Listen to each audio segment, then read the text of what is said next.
4, 3, 2.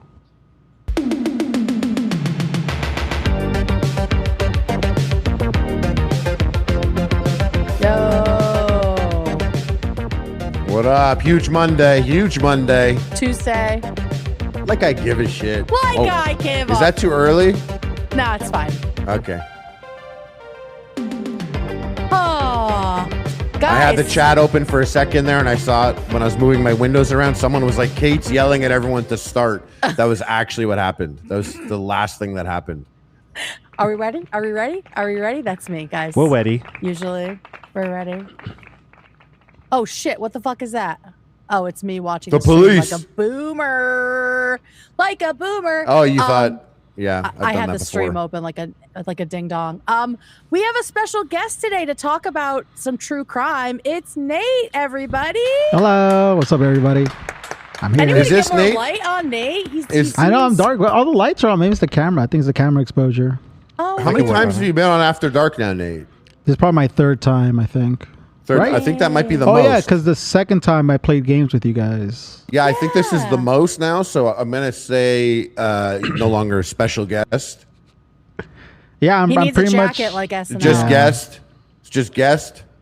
Yeah, I'm just All the right. guest. Nate's here. It's like something like that. It's a huge deal, but like it's not a big deal. You know what I mean? It's not a special deal.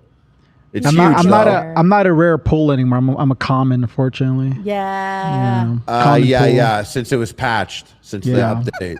Yeah. Yeah. He's a recurring character. But you guys are gonna want to hear this. Nate's here because he's got the rare take that he's actually on Mackenzie Shirilla's side in this whole he thing. loves her. And so you're gonna want to hear it from him. We did a pre-podcast. We spoke about marathon. We spoke about Nate backing Mackenzie Shirilla. We spoke about my sunburn. She's a woman. Women do no wrong. That's what I believe. You know? Yeah, we started. He said, you know what, guys? I think Mackenzie's innocent, and we said, save it for the pod, save the magic. You're gonna want to hear this. The juice. Yep. Yeah. But first, I think you're here to confront me about Dune. Yeah, I heard that you didn't like her. You thought certain aspects of it were silly. I didn't really watch it. It is just through the grapevine kind of thing. So you gotta reiterate what you said. Say it to my face is what I'm trying to say. You know? This guy's perusing this. He's perusing the snark, the Dune Kate snark. Yeah, literally. And I heard it was Galia too. So Galia, if you're watching, I hear you hate Dune too. Oh, so. she'll be in chat immediately. Oh yeah. I think didn't she give it a 5.5 or a 6? Dune? The first one, yeah. And I am I wrong to say that that's a high score for her? Maybe. You think? We never set up a baseline for people. Well, she did Yeah. also You never say saw she Terminator- doesn't you never saw normally Terminator- like movies and hasn't seen most of them. Yeah. See, that's the opposite of me. I love movies. I have a degree in too. film, so. You Yeah. do. Opposite. That's Yeah. awesome. I love that. Yeah. Nate and So I he went knows to the same he knows place. So we movies more did than all all the of same you. classes.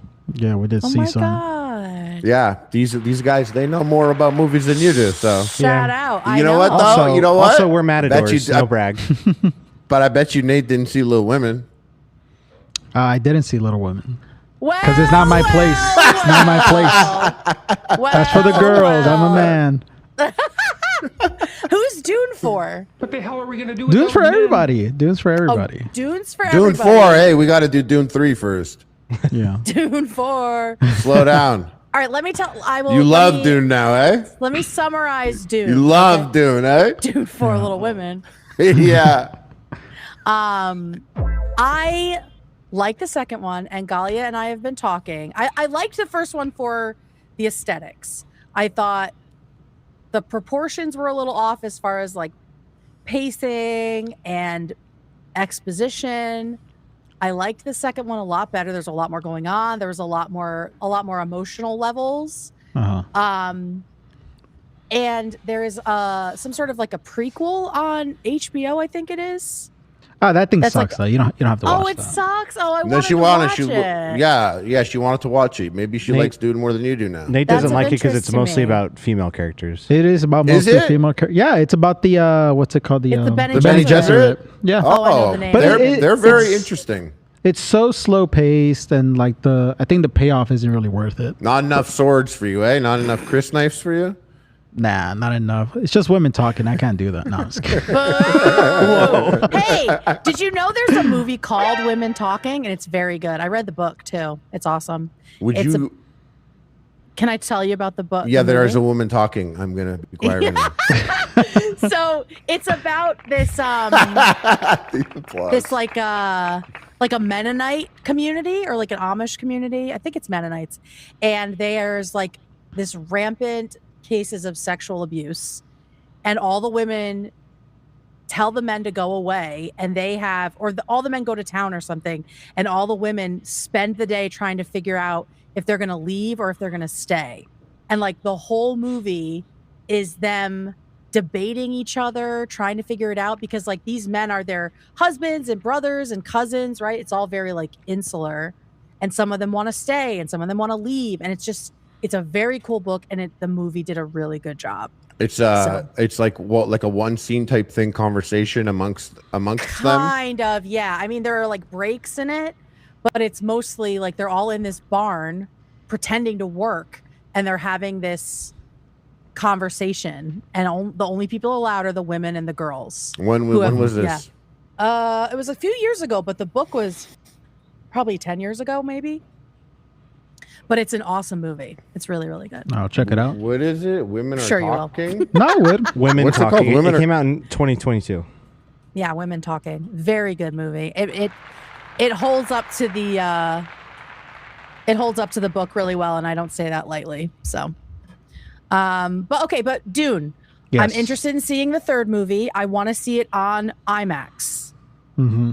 Real IMAX. I feel like that would have helped. Yo, you know it'd be sick? You know it'd be sick? I'm so sorry. You know it'd be sick? You're gonna love this. What? Little Women Talking. Yo! Which is literally Little Women, right? There's a lot of talking in Little Women. Yeah. That's the one that has also Timothy Chalamet, right? Does it? Yeah. Not the one she doesn't like. Yeah, the one she doesn't like has Timothy Chalamet in it. Yeah. I'm cool with Timothy Chalamet. I fuck with him. He did. Wait, there's the Little Women has Timothy Chalamet in it? There's a version, I guess. The newest one, the Greta Gerwig one. Yeah.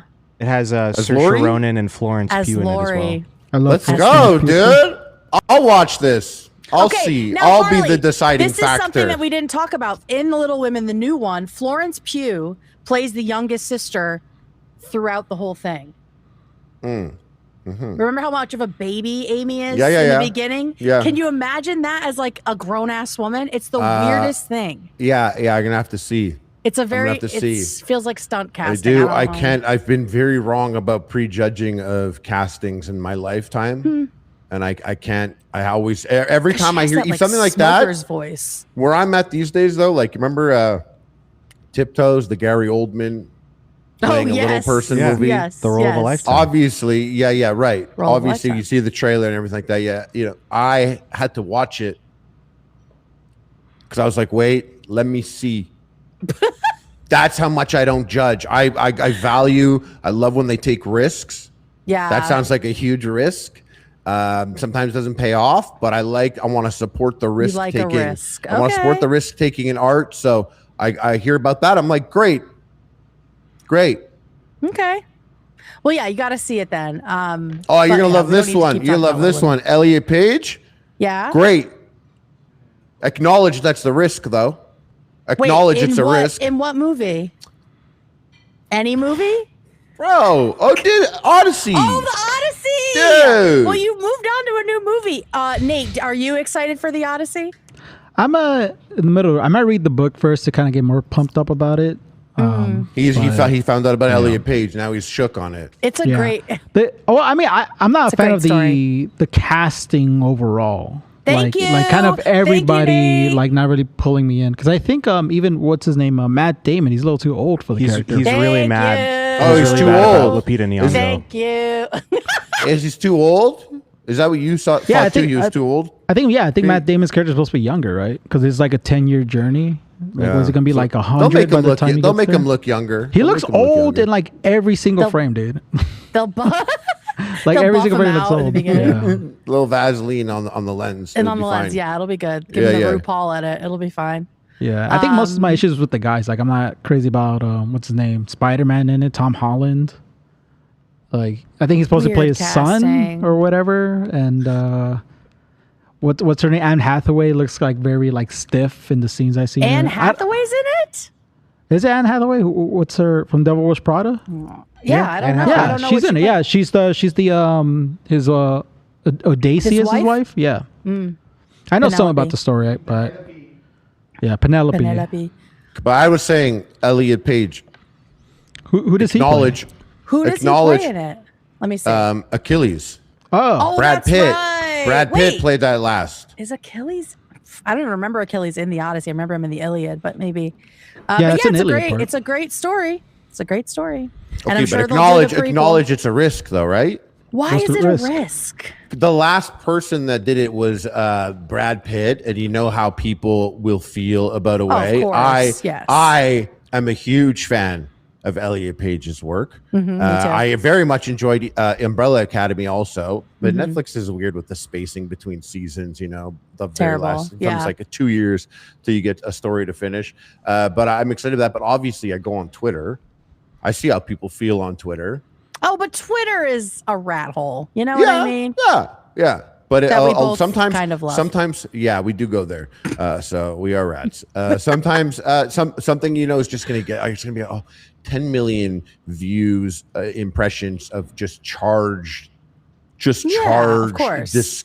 I said discussion barely, but you know what I mean? Yeah, totally. Anyways, all that to say, I like a risk or a casting that would make someone, think. Yeah. Be like, I don't know.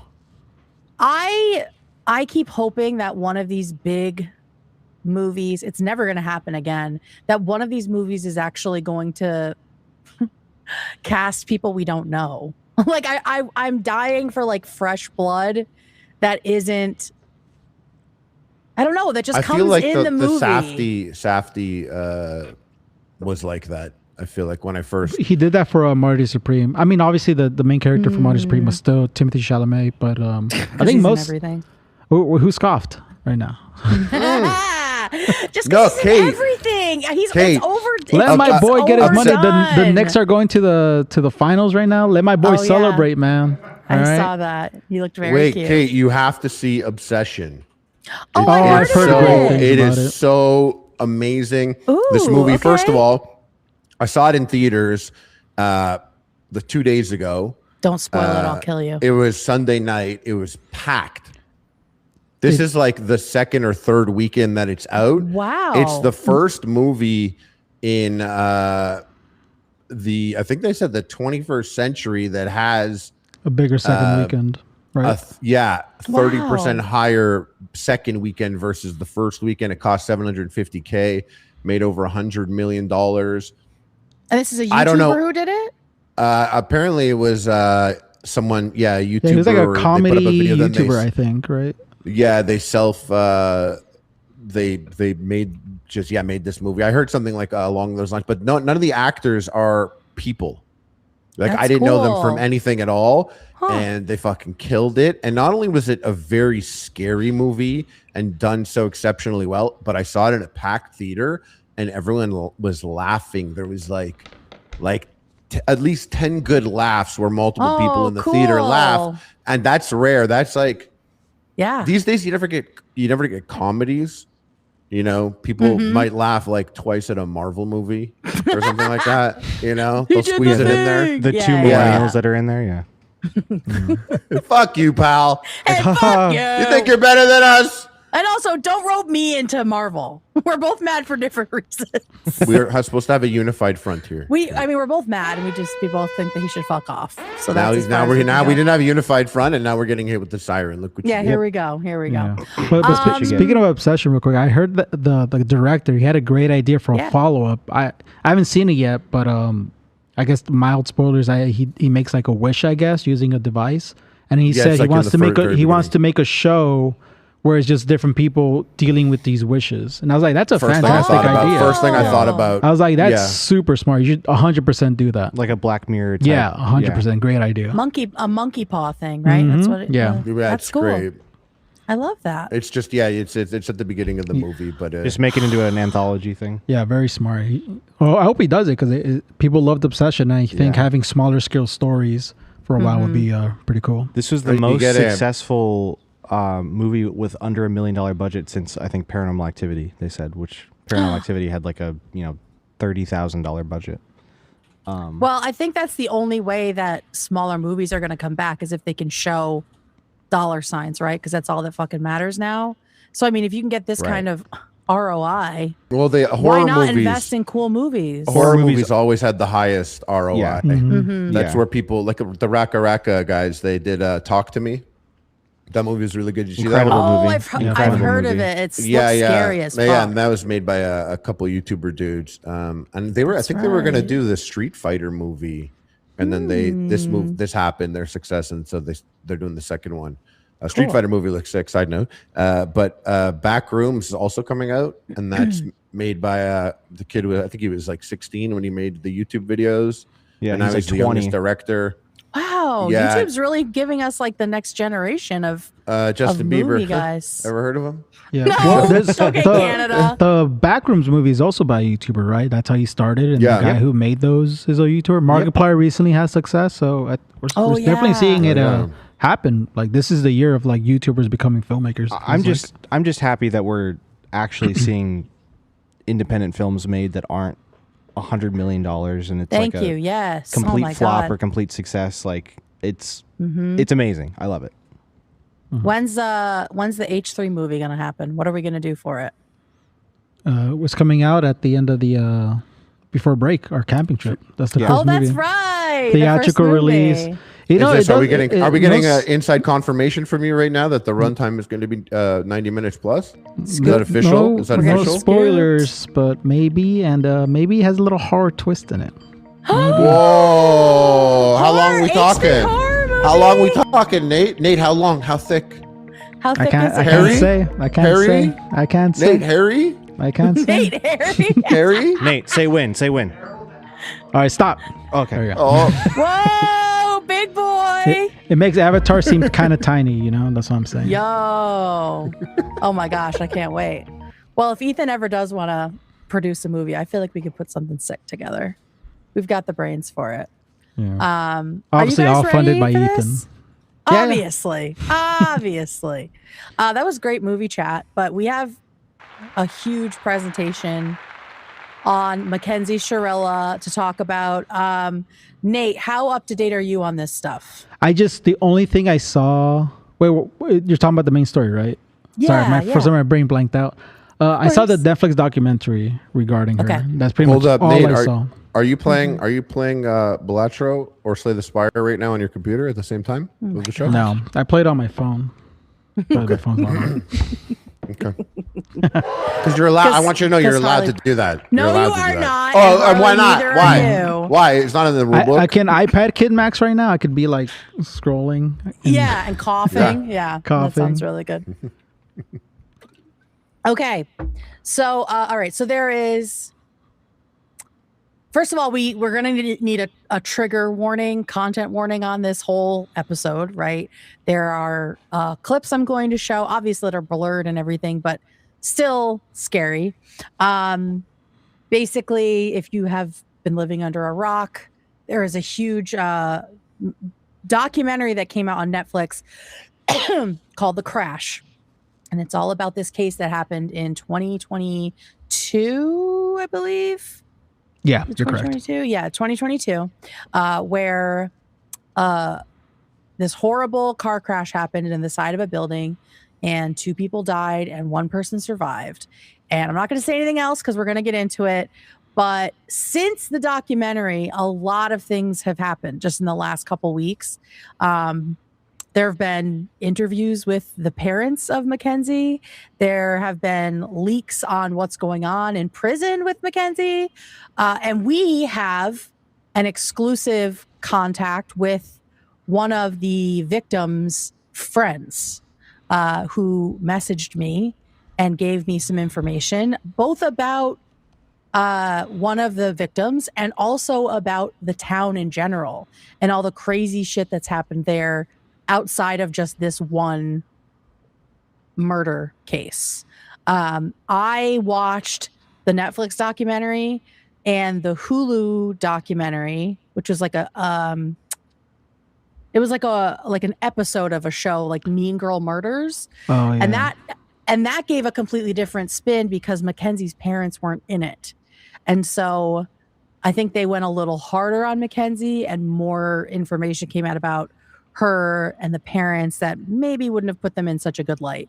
So in the Hulu one or in the Hulu one. Okay. I'm so sorry to interrupt. Yeah. Go ahead. But Nate said something too. No, you're good. No, I said I haven't seen the Hulu one. I'll check it out. Okay. Yeah, what's the name of that show? That show sounds interesting that you mentioned there. Mean Girl Murders. Okay. It's all about killer girls. They should just call it Girl Murders because all girls are mean. Okay. You have the sweetest daughter on earth, and she's never going to be mean. I don't know. She kind of hits me kind of hard now. So I love when babies start hitting. It's so insane. Yeah. Oh God. All right. Well, let's get this rolling. I'm going to walk y'all through just a little bit of the timeline and we can talk about things as we go. Obviously, jump in at any point. We might have the person who messaged me in chat. She said that she would be watching and would be in chat. So if you see somebody who knows a lot, that's probably them. Who's this person? She's a friend of Davion Flanagan's, who is one of the boys who was killed. And so she messaged me. She's a huge After Dark fan, turns out. And when she heard that we were going to do this walkthrough, she, had some pointers for me. She wanted us to avoid using Mackenzie's name, but I it's not possible. And the reason is because Mackenzie loves the attention so much, as we will see. But just know that we are not here to paint her in a good light. We are here to share the facts and talk about the whole situation. So thank you to her. We'll hear more from her later. And now we can... Oh, actually, let me get the other view of this. Friend of Davion says she's in the chat, by the way. So oh my gosh, she's Julia here. Elizabeth 6. Julia, it is Julia. Hi, Julia. Shout out, Julia. Thank you so much for messaging me. She is here and we'll be listening. And like I said, we've all been listening to this story in a zillion different ways. So if there are things I miss or things that things that I miss, things you want to add, throw them in chat. We'll see them. And that goes for everybody in this room too. So we are ready to pull it up. David, please. Okay. Look at Mackenzie. All right. So where this all took place. Was that for her? Yeah. Thank you. Thank you so much. Definitely necessary. All right. So where this all takes place is Strongsville. Can I say something really super unrelated but kind of related? Is it about her? Do you want me to go back to her? Yeah, it would be helpful, I guess. All right, cool. This is what 70% of the girls in my high school looked like. Really? Yeah, when I went to high school. That's wild. Yeah. That is all. Just a bunch of white girls with a slick back bun? Yeah, that was it. That was the move. That was the look? That was the cool look? Yeah. I guess that was big when we were in high school. It's all coming back. It's coming back around. Mm-hmm. This is her prison look, by the way. She didn't wear her hair like that before she went to prison. Okay. So this all took place in Strongsville, Ohio. It's a small Midwestern city right near Lake Erie on the edge of Ohio. And it's about 15 miles from Cleveland. So it's its own little place, 47,000 people. Can I say something? Yes, you may. That's what I should, right? I should just say something because it's the podcast, Absolutely. Right? That's what we're here for.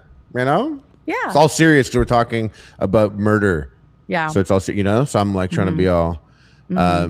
when I watch the doc and I've seen tons of videos about this, I always see everyone and hear everyone, and I'm looking and all the people. I'm like, what is going on? Like, what's going on out here? And then I saw that it was in Ohio, and I was like, this must be what everyone was talking about.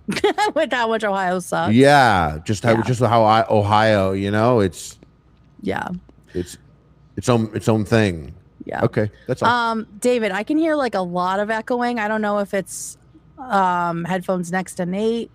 I believe it's probably Harley's headphones. Harley, are you bleeding in? No, it can't be me.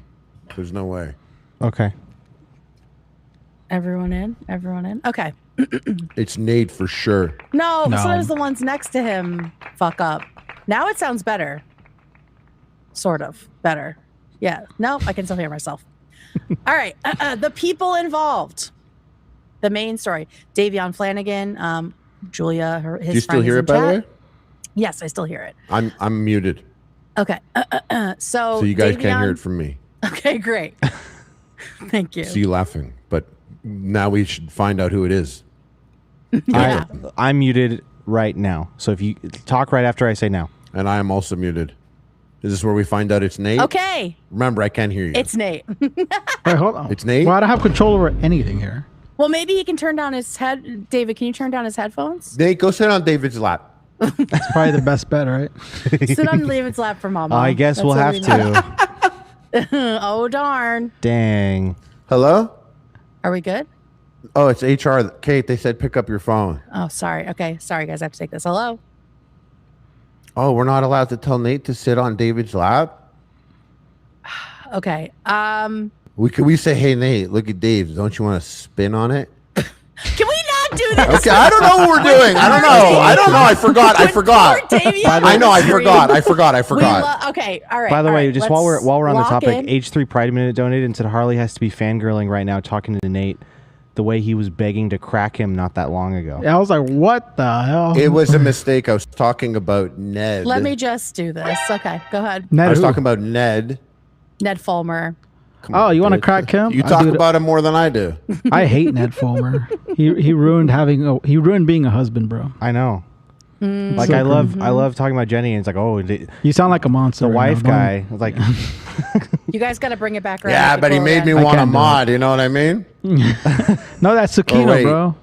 Oh, shit, dude. By the way, Kate, I think this is purely a you problem because Golly said there's no echo on the stream. I don't hear anything on my end. Hello. I heard her echo too. It was literally like I heard bleed. it too. It was bleed. It wasn't echo. Yeah. Well, Golly's always right, except blood. It was blood. Except for Dune, yeah. Yeah. Sure about everything. I still hear it a little bit, but that's fine. Okay. And when I was joking before, I forgot what we were talking about for a second. Yeah, I know. And we've locked out, and now we're locked in. Can't unlock me now. And we're locked in. So Davion Flanagan is one of the victims. He was 19 at the time of the crash. He was a graduate of Strongsville High, adopted at the age of 8 by his parents, along with his 2 siblings, Davion and Dahlia. Davion has been a huge advocate of his since he passed. His biological parents apparently struggled with substance use disorder and were unable to care for him, which is why he and his siblings got adopted. And he was a football player and was in the process of applying to be a barber and go to barber schools. So that is Davion. And then we have Dominic Russo, who was 20 years old at the time of the accident or the crash. He had 6 siblings and dreams of becoming a musician. And he was even in the process of starting his own clothing line. He was also interested in investments and was doing crypto stuff to make money. He seemed very ambitious. Yeah. Very smart, very ambitious. He seemed very locked in. Yeah, he was stacking cash. And this is him with one of his sisters and I believe his nephew here. And then, of course, we have Mackenzie. Very good. Thank you, David. She was 17 at the time that all this happened. She wanted to be a model. She was obsessed with social media, as so many kids are these days. And she, according to the documentaries and all the sources I've seen, she very much prioritized expensive clothes, brand name stuff, and just basically trying to look expensive compared to other people. Also, according to her mom, and in an interview we will see later, she did have a volatile personality, especially when it came to authority figures. And one of her main hobbies seems to have been doing drugs. She was constantly videoing herself smoking weed, taking mushrooms, partying. And she was, only 17 years old. Yeah. And her parents were all cool with that, from what I recall, right? They're like, yeah, we know. So what? He's like, yeah, her dad was like, what can I do? She smokes weed. I'd rather have her smoke weed than other stuff. Well, parents, there are parents out there that are like, they know kids might drink anyways. Mm-hmm. And they might think that smoking might be a better thing to do than drinking, and if they're going to do it anyways type thing. But I watched the videos of her. It's countless posts to social media, huge bong hits. It's like, okay, I get trying to be a cool parent or something like that, but she's online blasting bongs day after day after day. Started smoking weed, got fucking smoking weed constantly. She did not get chill. Someone said definitely not hot chill. Cheeto girl activities. All right.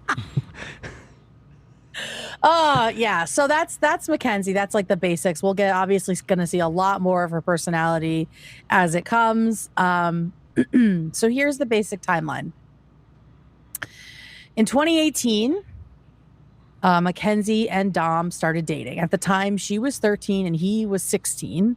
Usually 13-year-olds are in 8th grade, but Mackenzie graduated at 17. So I imagine she was probably a freshman in high school when they started dating, which makes it a little less weird. Mm-hmm. And he was probably a junior. And so a lot of them, obviously, tons and tons of pictures of them together. It's hard to find a picture online of Dom without Mackenzie. That's how she wanted it. Exactly. They seemed very happy together in the social media veneer, right? But we now know that the 4-year relationship was marked with not just frequent fights, but also frequent breakups, like breaking up, making up, and a lot of threats and intimidation coming from Mackenzie. And we will see more of that later. So despite all of this, despite the very rocky relationship, they end up moving in together. They move in, I believe it was with Dom's family in 2021 when Mackenzie was only 16 years old. And that to me is like the first red flag about her parents, that they let this happen. It seems like they felt like she was just completely out of their control at this point. And I just can't imagine a parent letting their child live with their boyfriend who was graduated and doing like adult things, having adult parties, and she's just there all the time when she's supposed to be, doing her homework and shit. Mm. Was she there? Was she an only child? I don't recall if she was or wasn't. I thought she was, but then I saw this picture and there's like another kid in the picture with her and her parents. But I don't know who that kid is. They kind of look like almost furry adjacent, the other kid. So I don't know. Maybe Julia knows. They lived in an apartment when he was 21. Okay, they were in an apartment. Some places say they live with his family. She has a younger sister. Okay, that's the one. Okay, then there's that. All right, so they're living together, and then graduation comes along. Davion and Mackenzie graduate on May 21st, 2022 from Strongsville High School. As we said, Davion is looking to go into barber school. Mackenzie, I think she wanted to be a model. I don't think she was going away to college that I could see. When she's in prison, she mentions something about college, like in an email to somebody, but we'll talk about that in a bit. But it seemed like her main ambition was trying to make it big and maybe go to LA and be a model or something like that. Very focused on that lifestyle. Okay, so then July 21st, 2022, Dom records a fight with Mackenzie on his phone. This was shown in court. And so let me just pull it up here. Oh, I gotta watch it on YouTube. One sec. Okay. All right, here we go. We have problems. Why are you trying to torment me? We have problems. But you're trying to fucking torment me. We have problems.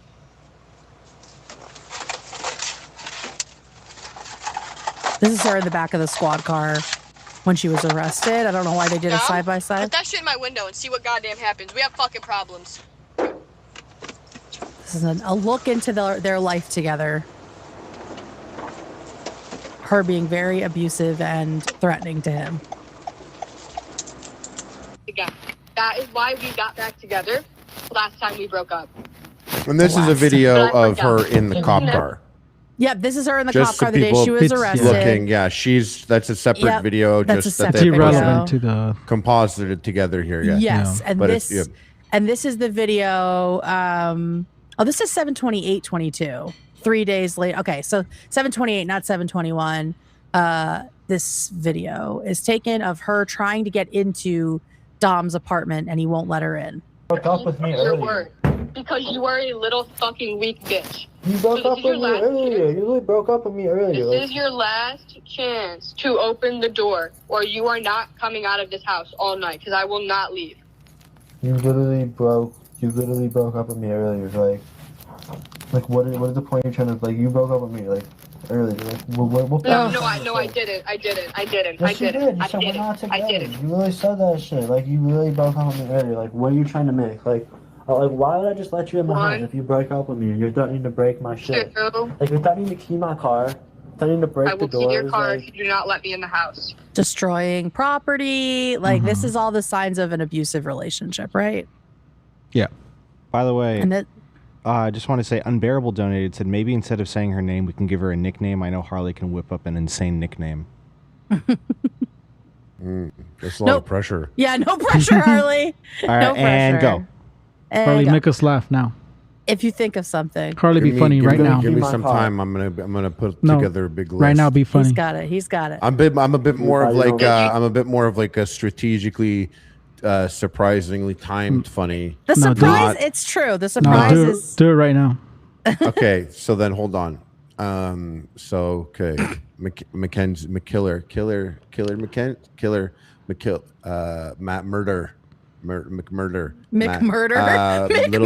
Little Miss McMurder. Little Miss McMurder kill. Yay. Hold on. I'm just walking you through the process. You're not supposed to be privy to this part. This is everyone's invited to participate, but not if we're going to slow down the progress on what's probably going to be a killer bit. Yeah. I'm stuck on the. You guys can pitch in a little bit though. She's from Ohio. Ohio. Oh. Little Miss Murder. Little Miss Murder. Murder. Ohio. Can I say cunt at all? Can I use that? No, let's not. It doesn't apply. Probably not. Okay, so I just don't know. I think it might. Of course, it was for Nate. We got Nate here, so I wanted him to know that it's not how we play. She did kill two people. Little Ohio. Yo. Murder. Did you, Mackenzie? Little Miss Ohio murder. Car crash. We didn't do that at all. We didn't do car crash at all. Mick car crash. Mark McGuire. Sammy Sosa. No, you're going the wrong way. Mark McGuire. Sammy Sosa. Summer of Slam. Oh, steroids. Did you guys watch the enhanced games? Stop. No. We didn't talk about that. We're going to talk about it tomorrow. Okay. Let me workshop this a little bit. Yeah. I need to let it marinate. We could just call her Clout Goblin for now. No, that's making me think of too many other people. Yeah. That's making me think about Goblin D's nuts. Yo. Hey, yo. Okay, so basically that's just what this is. I'll play a little bit more of it. Where is it? There we go. Don't let me in the house. Yes. Threatening him, cycle of break up and make up. No, like why can't you just be like calm at least for a second and I can feel comfortable in the house? I am calm. I don't think you get to decide that with your fucking weird ass trauma problems. With your weird ass trauma problems. Again, this is 3 days before she was convicted of killing him, right? 3 days before she kills him, she's talking like this. Now, how long? Much longer after? You mean before she killed him? Yeah, but this is 3 days before the accident. The crash. The accident. Yeah. This is 3 days before. Key my car and shit. What else is he threatening? Dom, I'm gonna give you one last chance to open the door. I'm gonna leave and do what I said I was gonna do. Like this. What are you gonna do? Like this feels like he's making a record, right? Is he gonna go to the police if she keys his car? Clearly, she is out of control. He can't get control of her, which is a problem in her entire life. And he is making a video as I feel like a cry for help, right? He's gonna potentially use it to show that she's abusing him, you know? Yeah, I mean, if it gets to the point where you have to record, that means it's happened so frequently that you're like prepared. You're prepared. Like you know you're gonna need this to defend yourself one day. So exactly. So it's been a consistent issue. Mm-hmm. He's scared. Very scared, and he's trying to stay calm, and she is just raging. All right, so that happens. And then July 30th, 2022, the night of the crash.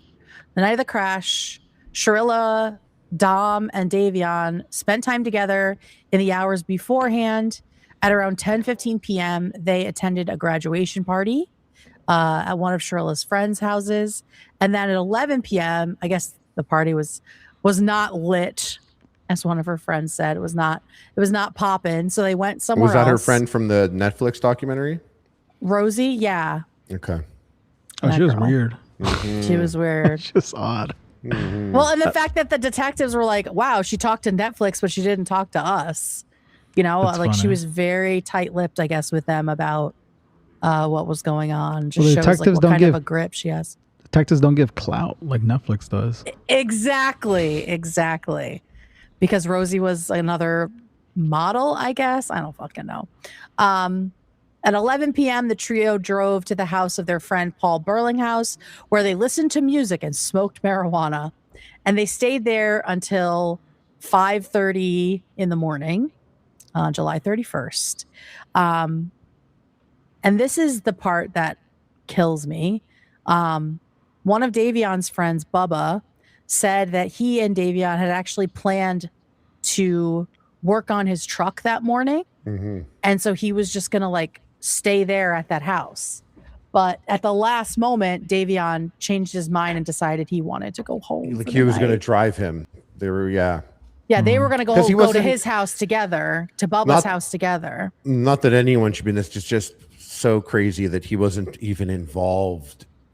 You know what I mean? She just does not care Doesn't about give a anyone. fuck. Yeah. I mean, not that the boyfriend deserved to die, but he does feel like the biggest victim from all of this because he is like a completely unrelated third party and everything. Yeah. So. Yeah, just like collateral Just, you know, damage. that particularly kills the parents, I'm sure. Oh, yeah. God. Imagine if he just, someone mentioned it was a sleeplover, but imagine he just stayed the night or went with a different friend. He was going to go with the other guy. And he exactly. said apparently he wanted to shower. And Yeah. So. And just imagine, it just makes me sad because imagine a teenager wanting to go home. Mm-hmm. Like most teenagers will just stay out for days and like hang with their friends and they don't want to be home and they're, with their parents and everything. But he liked being home and he just wanted to go home and take a shower and see his people before he went somewhere else. It's just so fucking sad. And both his parents seemed lovely. I know he was adopted, but yeah, I mean those were his parents. They seemed to love him very much, and they really advocated for him. Mm-hmm. They were in all of the stuff that I watched. They were there talking about it. And so and Bubba remembers Davion giving him a hug and telling him he loved him before he left. He said that was the first time that they had said, "I love you" to each other. Oh, it's so wild how that happens. Okay. And then July 31st, 2022. Are you supposed to be showing the PowerPoint presentation, Kate? Yes, we're still on the screen. Thank you so much. There's Davion and everybody else. Thank you. Yeah. Thank you very much, Nate. All right, so Crash Bandikenzie. That's pretty good. Someone said Makilla Shirilla. I will allow Crash Bandicoot. Don't give him that. No, I won't even say it, but that is her then. That is the name. Crash Bandicoot is. If we were in podcasting, I would stand on that one for sure. Someone suggested Trashy McCrashy. Trashy McCrashy is good too. Okay, so now what's coming? Maybe not alluding to the crash is a good. I know that's what I'm more thinking. Calling her a killer, like Mackenzie Shirilla works. Murder, whatever. Yeah, but that name that we did come up with there that I won't be saying is the one. That's it's pretty great. That's the fucking one. Yeah, that one's good. Yeah. Like so we did it. We did the assignment. Yeah, we did it. All right, so this is when the trigger warnings really start. We're going to show some of the body cam footage. Let's wait for the applause to end here. Yeah, exactly. We're going to show some of the body cam footage of the trooper finding, or the cop finding, the crash, which was 45 minutes after they actually hit the building, and just some like little bits from that morning when you can just hear like the panic and everything. So if you don't want to see that, it would be time now to click away. Okay. So here, everything is blurred. So there's that. Radio. This car's split in two.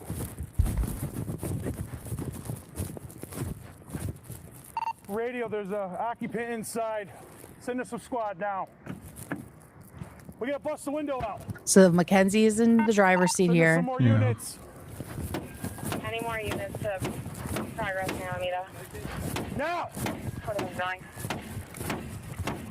31's one up. 60 on Westwood, on the 3 on Alameda. This is not a fresh accident either. She's been here for a while. How long were they there at that point?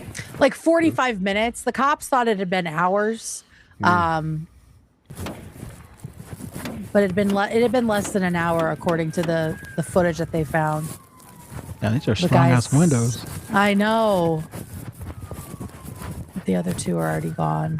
Radio, we got at least 2 occupants in here. No one's moving. Oh my God. Oh my God. Times 3, guys. Radio, 3 occupants. All right, that's enough of that. The cop is like so upset the whole time. Mm-hmm. At one point he says, because I watched like the whole video, because they only showed clips of it. At one point he's like, I hope they aren't all siblings. Like he was just so distraught over this accident, as I think anybody would be. It's crazy that she's the only one that survived, and to her benefit too. The fact that the only 2 other witnesses passed away. It's crazy. I know. Well, it's a much safer seat, and most of the side, like most of the damage was done to the passenger side. So like does that make it seem like it's more intentional to you? I think so. I feel like she turned into the building. You know. By the way, Julie in chat said she likes Crash Bandicoot. Okay. Thank you, Julie. Something important is that the road this happened on is super old and bumpy. It's a 35-mile-per-hour road, but everyone goes 25 miles per hour. Mm. Oh my God, that is very important. Thank you, Julie. Yeah. So, so there's that. That's from the morning it happened, and then this is another little piece. This is when they pull Mackenzie out. Still alive, miraculously. It's insane. It's insane she survived. Driver, 17-year-old female, still breathing, wedged in there. 2 are going to be DOA. Okay. They're all young. Okay. Do you know what part she crashed into? Did she crash into the corner? Like, the corner of the building. Oh, wow. And that was their side that hit. And it like split. Wow. Yeah, like split the car and spun. You can kind of see it in the first video. Yeah, that's what I was wondering, because he kind of showed the corner. Yeah, they like went through a sign, hit the corner of this building, and spun. That's crazy. But that's just saying, you know, that she's still breathing, and then they pull her out and life flight her to the hospital. So, yeah, and the boys were DOA. So when this first happens, the families are grieving together because they think this is this horrible accident. You know, maybe drugs were involved or alcohol or something. Maybe she had a medical emergency because she's floating this idea that she has POTS, but I don't think that was actually documented anywhere. And so like Dom's family and Davion's family and Mackenzie's family are all supporting each other as Mackenzie's recovering because she's the only person to survive this nightmare. And then this is something that she posted from the hospital. Let me show it here. Because as soon as she... go ahead. Yeah, I'm saying I love how clout brain she is. She's like, I need the sympathy likes. Immediately. Need the sympathy. I think they showed that video you're trying to play in the documentary too, and I was like, that's absolutely crazy that she's just posting. I know. Yeah, and her likes, her follows really peaked when she was in the hospital. So I'm sure she saw them going up and just kept posting like a fucking idiot. Doesn't feel real. Like I keep saying this, but it like doesn't feel real. Like I don't know what the fuck happened. Crazy. Like now I'm just like going to fucking flower. I don't know what happened. My second surgery and I have to go through this shit now, and then like everyone's telling me it's my fault. Like this is just fucked. Like why are you putting this on the internet? I guess she was in there for her 18th birthday. Oh no. I broke my leg. I don't know what, my right leg, I broke my leg. In my left leg, I cut my leg down to my bone. Then I did something to my liver and kidney. I broke 3 of my ribs. And I broke my arm. And I broke my spine. That the bone that connects my spine and neck. And then she's like at a concert as soon as she got out of the hospital. Super cool girl. Super cool girl. Yeah, so everyone was thinking this is just a tragic accident, but as you can see here, strange things start to happen. First, she's going to a concert as soon as she gets out of the hospital. And then there's all this weird shit happening even while she's in the hospital. Like she's making deals. Oh shit. Uh-oh. She's making deals while she's in the hospital, like trying to get her modeling career going. And this is from the trial that shows a little bit from it's like straight up broken person. You know what I mean? Just 1,000%. Broken person. 1,000%. And even here, we will see all of her terrible behavior was enabled by her parents. They were right behind her, supporting everything she did. Shortly after the crash, Strongsville police were notified that they had received concerning emails from the community that the defendant and her mother were seeking employment with the Los Angeles modeling agency.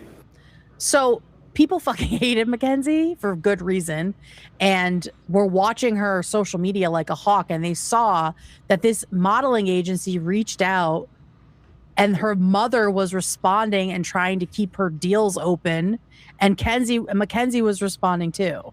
Mackenzie Shirilla said to Vitaly, "Thank you for the comment. I would love to work with you guys. I've been emailing you guys a lot. Such a great opportunity." This is so fucking ugly. This is, I believe, 2 days after the accident. Ugly. Disgusting.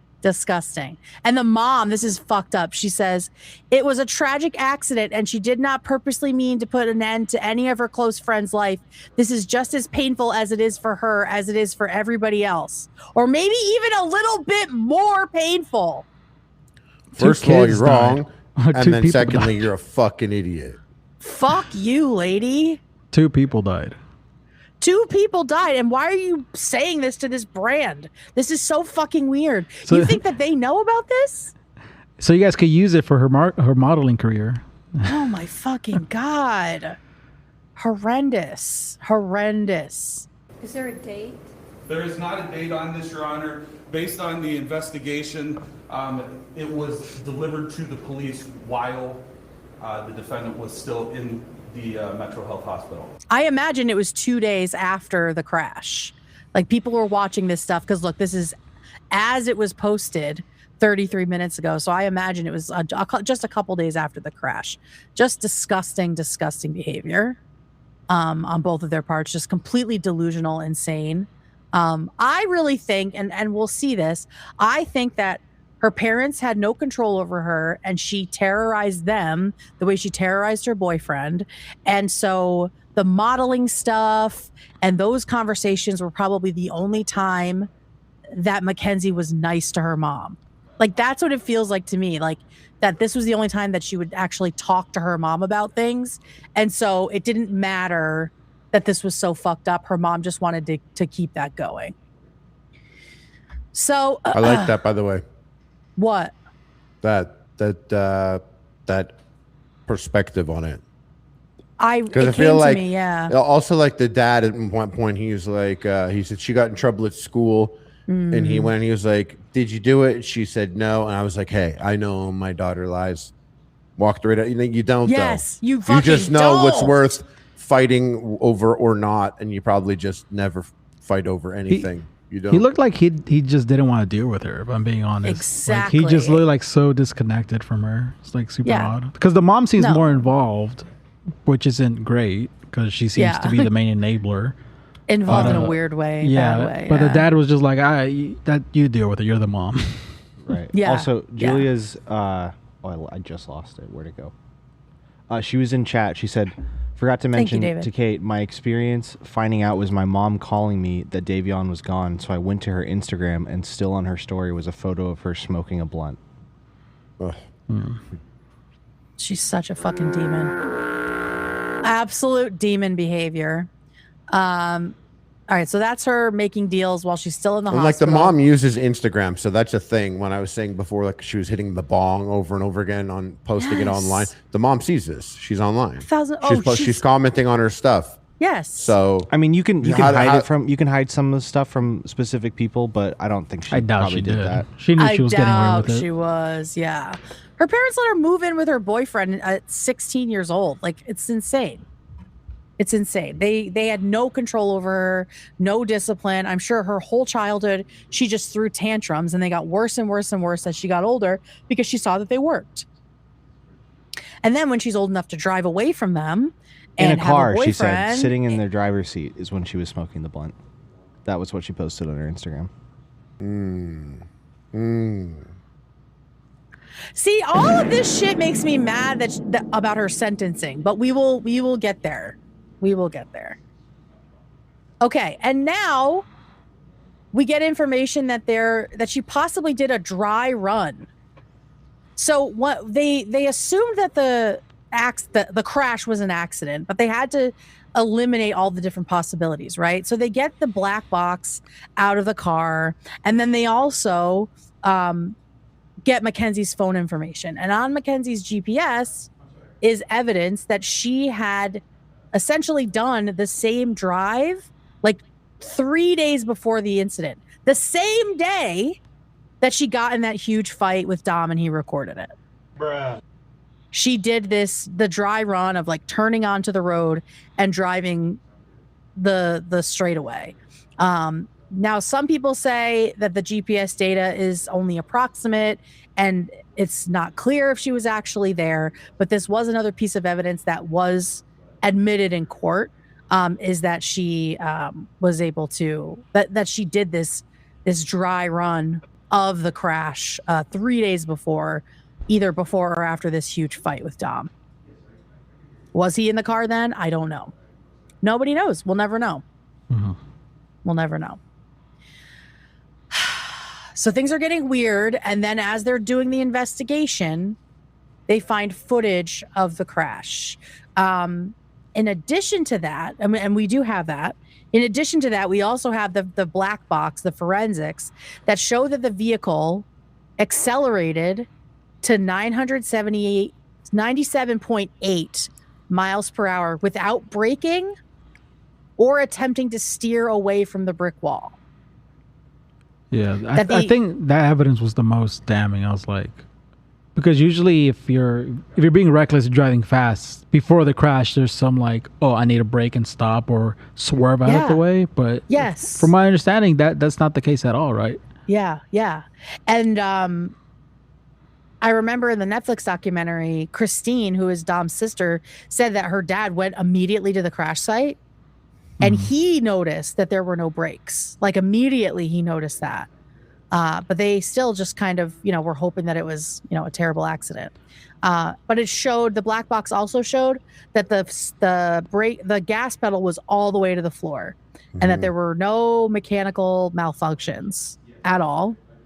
And at some point, I think before the last 5 seconds, there was some jerking, and the prosecution theorized that was Dom or Davion trying to save themselves. Yeah, I think Davion was in the back and must have leaned forward to do something because the way that they ended up would sounded like it would signify that. Yeah, because they were on top of each other. Horizontal on top of each other.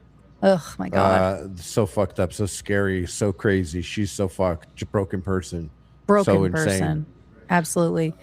So because I just realized because Davion was probably trying to stop the car, he probably wasn't wearing a seatbelt at the moment, right? Right. Neither he or Dom were wearing their seatbelts, but Mackenzie was wearing hers. They took it off to try to stop her, which was okay. That's even worse. I know. Yeah. Poor guy. The fact that the last moments of your life are just pure terror. It was. Can't think of a worse. I was at my parents' house probably 10 years ago, maybe. And there was this crazy loud bang, smash. It sounded insane. It was 11 p.m. at night, and they live at a corner or a couple houses away from the corner, and that street goes right up into a T. And someone drove down this street in the middle and smashed right through the front of a house. Oh my God. Right across the street from my parents, right into the whole car was in the kitchen, smashed through their house in the kitchen. The whole family was downstairs 15 minutes before that. Apparently no one was hurt. Oh my God. And the two people got out was a younger couple. And I knew the guy. He was a couple years younger than me, but I knew him. And they got out, and his girlfriend was just yelling at him. He was yelling at her. Apparently she drove 100 kilometers into the house, smashed right through the house. So you know what it sounds like for that to happen. Well, it was a crazy sound. But it was also crazy that they just were standing and out and yelling at each other. like nothing had happened. Just continuing the argument. Oh my fucking God. All right, so this is the actual moment of the crash that they found. So at this point, it's slowly becoming clear that maybe it wasn't an accident and maybe it was deliberate. And then they see this footage from CCTV from a nearby business. Because it was all in an industrial park. No one needed to be driving through there for anything. And so it was very strange that they were over there anyway. And so this is the moment of the crash. So if you don't want to see it, it's crazy.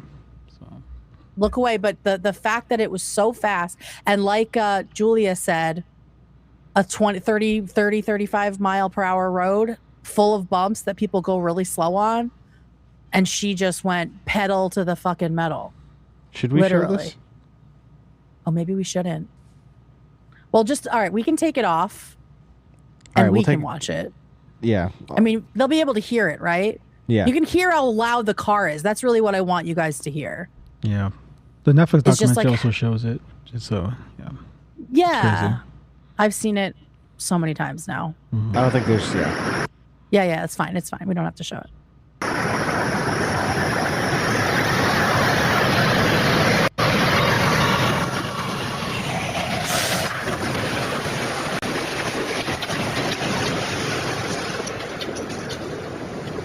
Wow. Yeah, it's like the sound of a fucking airplane. The car's going so fast. The video doesn't really show the crash; it just shows how fast they're going. But yeah, we can show it then if you want to put it up. We could just It's you don't really see the crash, but you do see how fast they're going, which is insane. And I mean, when I saw it the first time, I gasped.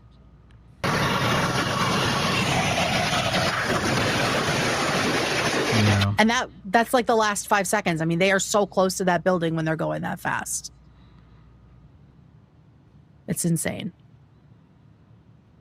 No wonder they were DOA. And I guess Mackenzie was like up under the dashboard, which is, it's hard to imagine how bodies can collapse like that at such a high speed. Oh, God.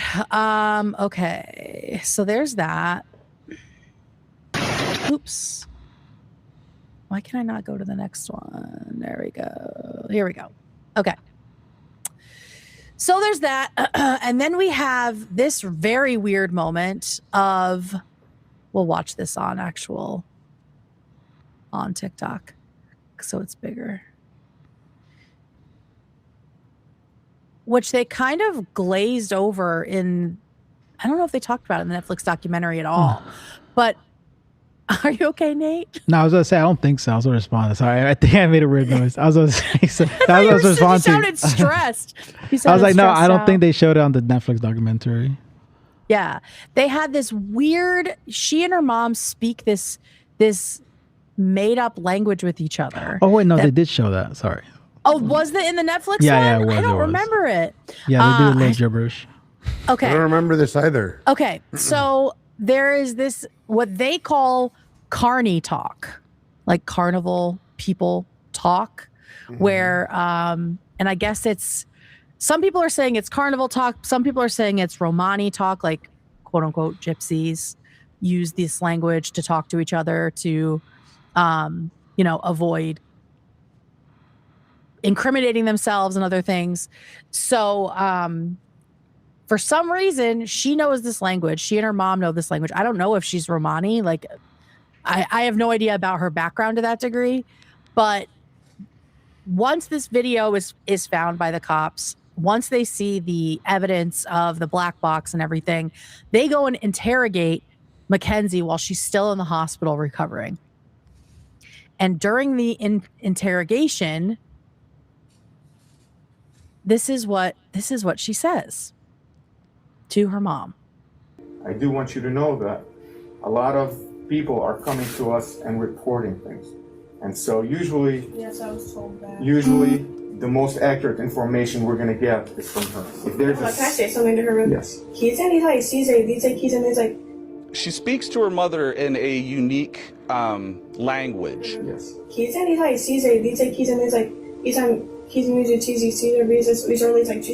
It's a gibberish or a distortion of the English language. It's kind of like pig Latin. Can we tell the police I had a seizure? Can we tell the police something like that? One of the first things that... How do you end up doing that? How do you end up like...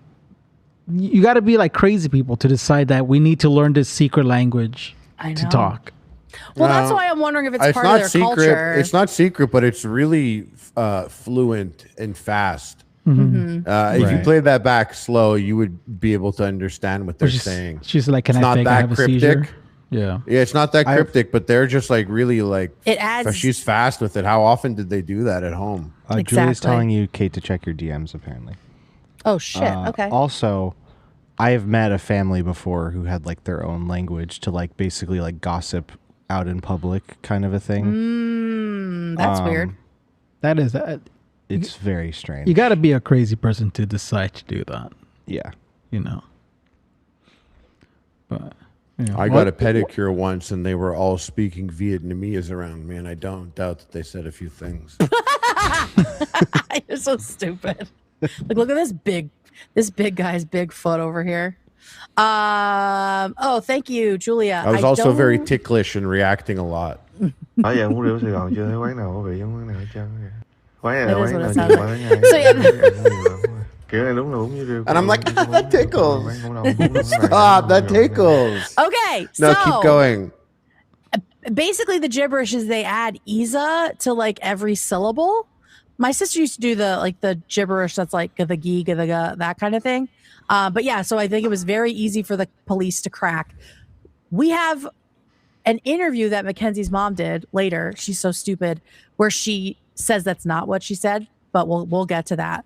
But allegedly, as the prosecutor here says, it seems like she said, "Can we tell the police I had a seizure?" Because she's now starting to feel the heat of things. Another bit of evidence that made them think they were that this was not just an accident is this moment from just a few moments before. Thank you, Julia. I'm not sure if I put this in or not. This is Mackenzie turning onto the main straightaway into the building before the crash. The last turn. Literally turn. right before. Now, yeah, if she was having a medical POTS issue, if she was on some sort of a drug, if the boys were doing anything to interfere in some way that she could blame on them, you would have seen it in this turn. There would have been swerving. She would have been driving 100 miles an hour, right? But no, watch this shit. It's the middle of the morning. It's 5:30 in the morning. She's driving slowly. She even has her fucking blinker on. No one around has her blinker on. You can see all the bumps in the road, like Julia was saying. Anyone seeing this footage would have been, and that's what the detective said. He saw this and he was like, "What the fuck?" Yeah. It almost sounds like my God. Someone's beeping the horn. Well, they're fighting over it, I imagine. No, I think it's also scraping metal because it's bumpy road. Yeah. The car's probably bottoming out on the cement. Yeah, so she goes from taking this very it's almost like she's doing a driving test. Like that's a long blinker.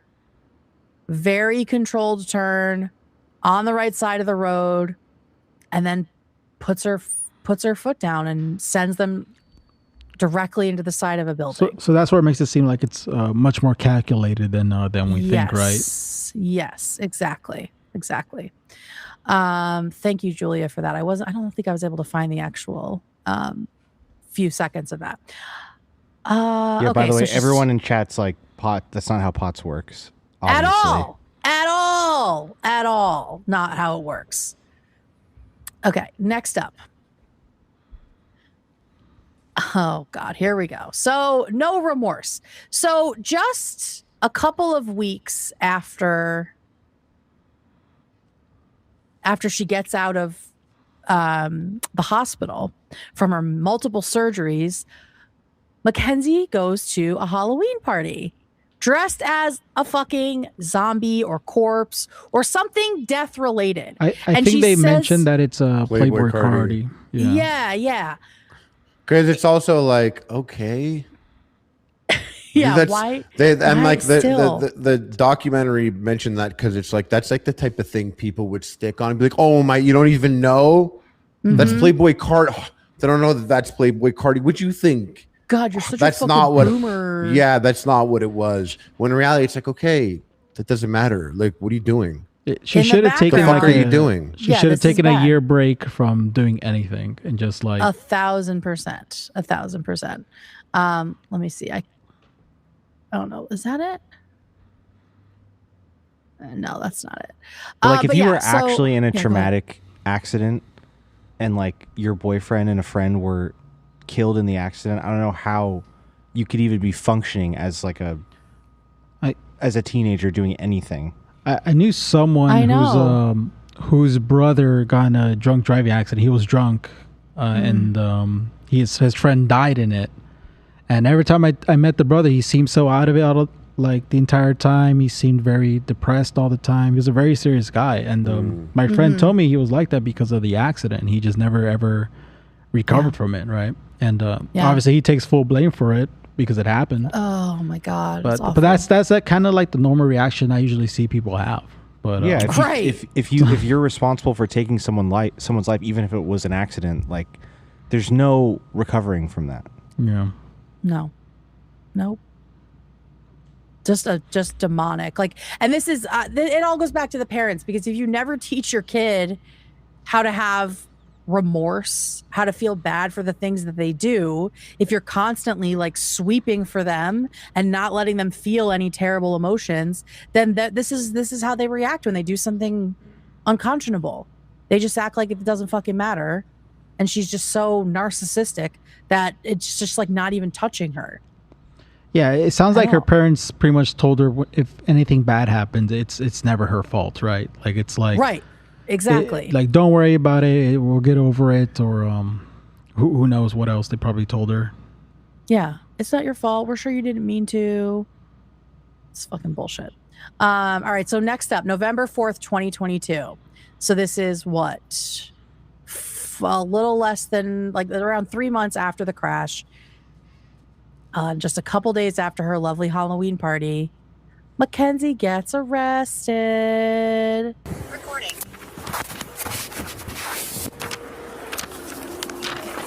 Ooh, I would want to be the cop that arrests her if I were like at the scene that day. Oh. Where's she? So they pull them over for, I think it was like a traffic violation. There, pal. That's how they got her. And she was with her mom. Step out for me. I'm Detective Jesus. I'm the one who's been investigating the crash. You're under arrest for aggravated murder ×2. Okay? Nobody's gonna ask you any questions. Nobody's gonna bother you. Can I have your key, please? Could you please be careful taking this one off so it doesn't break the bracelet, please? You got it. You got it. That's all you fucking care about is your stupid bracelet? There's a boyfriend thing. She's already... It was Dom's bracelet, something like that. Mm-hmm. I thought it was... I think I remember it being a mechanism of sorts to, like, make her seem a particular way. That's how I took it anyways. Yeah. Yeah, it's definitely, like, maybe it's something expensive or who knows. You got it.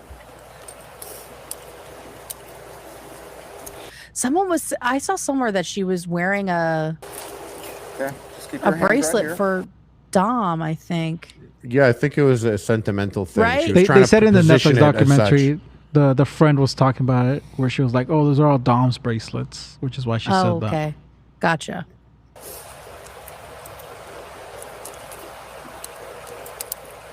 And the thing is, she probably does miss him. I think she's so used to the cycle of the abusive relationship that she, I mean, this broken just felt person. like, yeah, fully broken person. It is like, I know she's an adult and what she did beyond, like, you have to know, but this is a little brain person. Yes. This is like a human who is still developing and smoking weed every day, probably for years, living like with no rules. Yes. You know, it's a broken person. And yeah. This is a feral person. Yes. And it is her parents' fault. 1000%. Also, we haven't talked about the fact, I mean, she's just like so thin. And she's always doing like body checking and stuff in the videos. Like there's so much here. There's so much here. I wondered about that. It's something that crossed my mind. Mm-hmm. It's a very serious illness, eating disorders. And obviously I'm not in a place to say anything about it. So I have no idea. But sometimes on appearance, you know, you might think something. And it is very serious illness that you become victims of people suffering from eating disorders tend to be also very sick mentally, arrested development. Yeah, they're like their brains are like children's brain for all serious. And just, you know, people. There are therapists that specialize in dealing with people with eating disorders, obviously, and just crossed my mind. It was something that I thought about. It's a self-harm thing, right? And the fact that she was going to she thought that it was logical to ram her car into a building because she was in an argument with her boyfriend. Because she's also strung out on drugs and emotions and being a teenager, and everything compounds on itself, and she just gets what she wants. So there's nothing to do. That she has control here. She's gonna just, you know, take her tantrum and put it on everyone, and there's just no thought. It was literally a childish temper tantrum mixed with drug freak out, everything, all circumstances. Right. Honestly, so much of it, I'm putting it on her parents. So. Oh, absolutely. Yeah, because even though she didn't have drugs in her system besides weed, it's like you said, the years of use when your brain is still developing. Being blasted for months and then not being on weed, you will have some sort of withdrawal, manic type freak out. You know, I'm not speaking from a medical perspective at all. I'm just saying people, it turns out that people that do drugs a lot freak out. Yeah, it turns out it does have side effects sometimes. Yeah, not me though. And Not if anyone you. ever, and You're literally, if anyone ever said that, dude, you tell me who they were. They're a fucking liar. They're lying. They're not chill. You tell me. Oh my God. Cut them out of your life. Double homicide, bitch. These, okay? I don't want to hurt you. Just thinking about how kind they are being to a woman who killed 2 people, and if you contrast this with the way that a black person is treated by the cops, they're like, I'm not going to tighten these on you. She would be face down in the parking lot with guns pointed at her.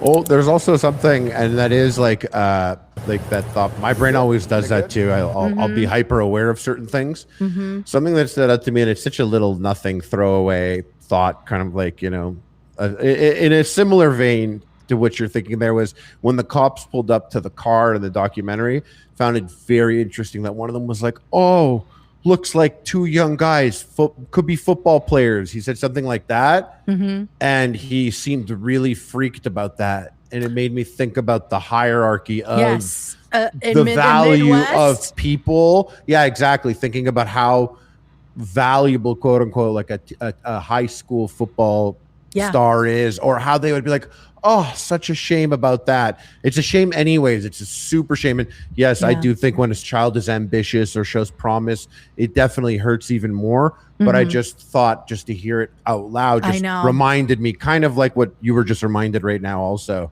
You know, obviously nothing wrong with being calm and making sure that he's not treating her badly or she'll get hers. But it just, you kind of reminds you of the times where it didn't, or what's going through people's heads. Yeah. But. Yeah. The officer like looked up Davion's social media or a picture from something, and he was like, he's the running, he was like a running back, like, and everybody was so upset. Football is like insane in Ohio. It's like there's a huge rivalry against Michigan. I mean, it's like a culture all the way down to like 4 and 5-year-olds playing football. So I'm not surprised that he was so rattled by that.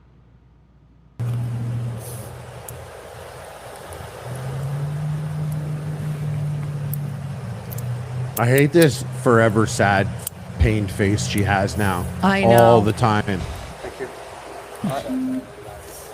That's it's like a Corey Richards is, right? Like, oh my God. Remember I that just bitch? got past that. Don't fucking remind me. You have anything? All right, perp walk. So that's Mackenzie getting booked for the double murder. Oh, I forgot. This is True Twos. Oh yeah, we're on. It's True Twos. Today it's True Twos, fam. True Twos, fam. True Twos, fam. That's True what we Twos. call True Crime Tuesday. True Twos. Okay. Nate, part of the True Twos, fam.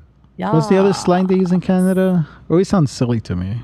Always get those Canadian. It doesn't sound like that here. It is. I always get silly. those Canadian slang videos. You ever see those, Harley? Where they that's the Alberta one. Yeah. Two twos, fam. He's okay. Oh wait, that's Toronto or whatever. That's my word. They say in Toronto. They're like they're speaking like some modified version of multiple languages all mashed together.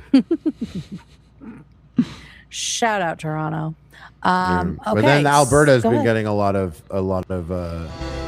maybe you saw some real fucking blasting, by the way.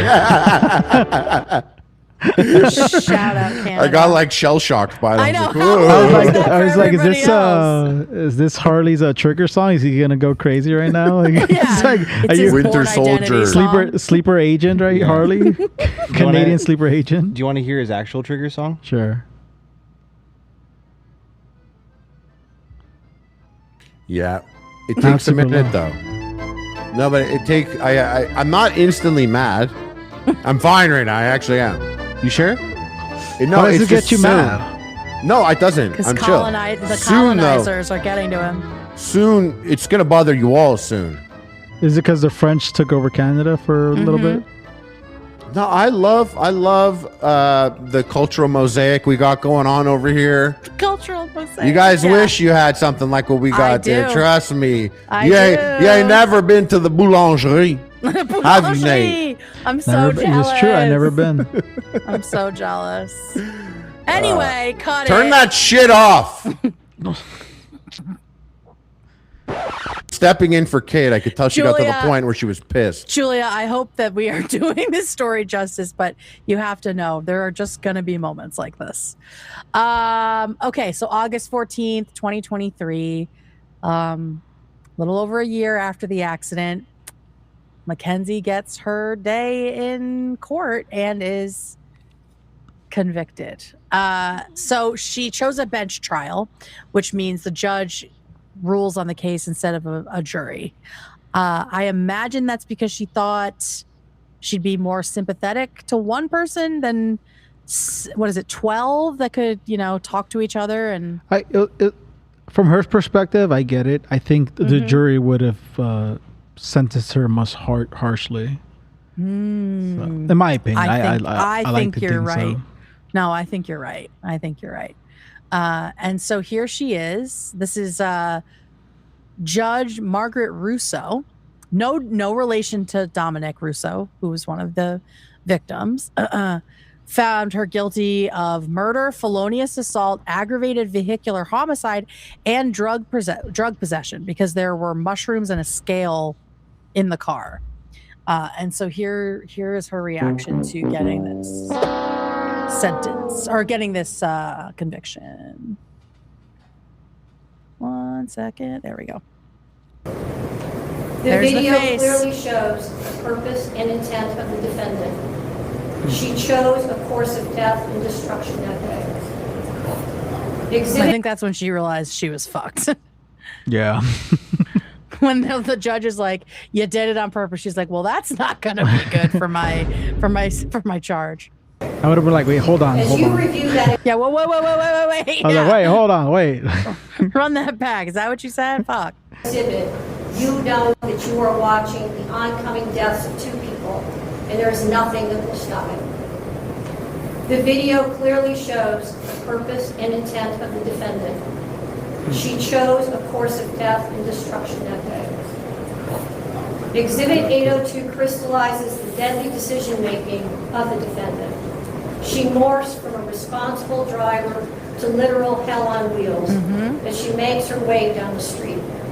Mackenzie alone made the decision to drive the car, to drive an obscure route, a route she visited a few days before, and a route not routinely taken by her. That's premeditation, right? That's so crazy that happened. Like, what was she really? I always thought it was an impulsive thing. So going there, did she go fast down that route, or 3 days ago? I don't know. Yeah, like it's so. Is there footage of her going that day? I mean, like it's so. I thought it was impulsive, and I mean, it doesn't change it because there's a repeated behavior of hers where she constantly been, freaking out, and we have the video evidence aggressive, of her, exactly, verbally abusing him and stuff. But this is, I'm just, she's so much more fucked than I thought, and I already think she's maximum fucked. Yeah. So like she's so mentally, Yeah, because when people think that when they hear this happen on purpose, I think my first mindset, what I'm assuming is everyone else's, is like they got an argument in the car, and then that's when she decided like fuck it then. But just the fact that like she turned slowly and then just starts speeding up right from there, it doesn't seem like it's in the moment kind of thing. It was like I'm gonna do this tonight. Yeah. Well, and I wonder if Dom was in the car 3 days earlier, and if she had faked him out. Interesting. Well, like she stopped in time before. Yeah, like was she gonna do it 3 days before, and maybe when she turned down that road again, he started panicking. Do you know what I mean? Like that's I get what you're saying. The story in my head is that he was there the first time too, but there's obviously no proof of that. But yeah, there was no reason for them to be over there. Like I said, it's like an industrial park, which if you've ever been through one is like connected to nothing, right? You just go in and you just get lost in there. So Unless there was a place that they went to like do drugs and stuff maybe at night. But yeah, there was no need for her to be there. But so here she goes. Make the drive early in the morning, when any reasonable person would expect a few people would be nearby to witness it or offer life-saving assistance. She made these decisions despite knowing, as any reasonable person would, that her mission of death could have involved others, not even in the car with her. You can't control the judge, bitch. Other cars, pedestrians. She had a mission, and she executed it with precision. Oh my God. Pause it real quick. What? What's up? Someone in chat said it looks like Dr. Phil in Bad Baby. Oh my God. It does. It does. Ohio Dr. Phil and Bad Baby. He alone decided to push the pedal to the floor and demand the ultimate speed of that vehicle to 90 to 100 miles per hour. She alone decided what was to be. Mackenzie decided death was the ultimate goal that day. And she alone made that decision for Dominic and Davion. And she continuously acted. Not a tear in sight, by the way. Whether or not she intended to also. It's that same face. Yeah, the whole time. It's her fucking fake face. My modeling career is over. No relevance. Exactly. It's gonna ruin the tour. To the weighing of the evidence in this case. The totality of the evidence clearly demonstrates that Mackenzie Shirilla acted purposely and intentionally in the early morning hours of July 31st, 2022. Her purpose was to kill Dominic Russo and Davion Flanagan. Well, she squeezed one out. No reasonable fact finder could for herself. The totality of this evidence. Oh, for sure. Not for them. Certainly not for them. Imagine the terror she would have caused if she came to LA, man. Oh my God.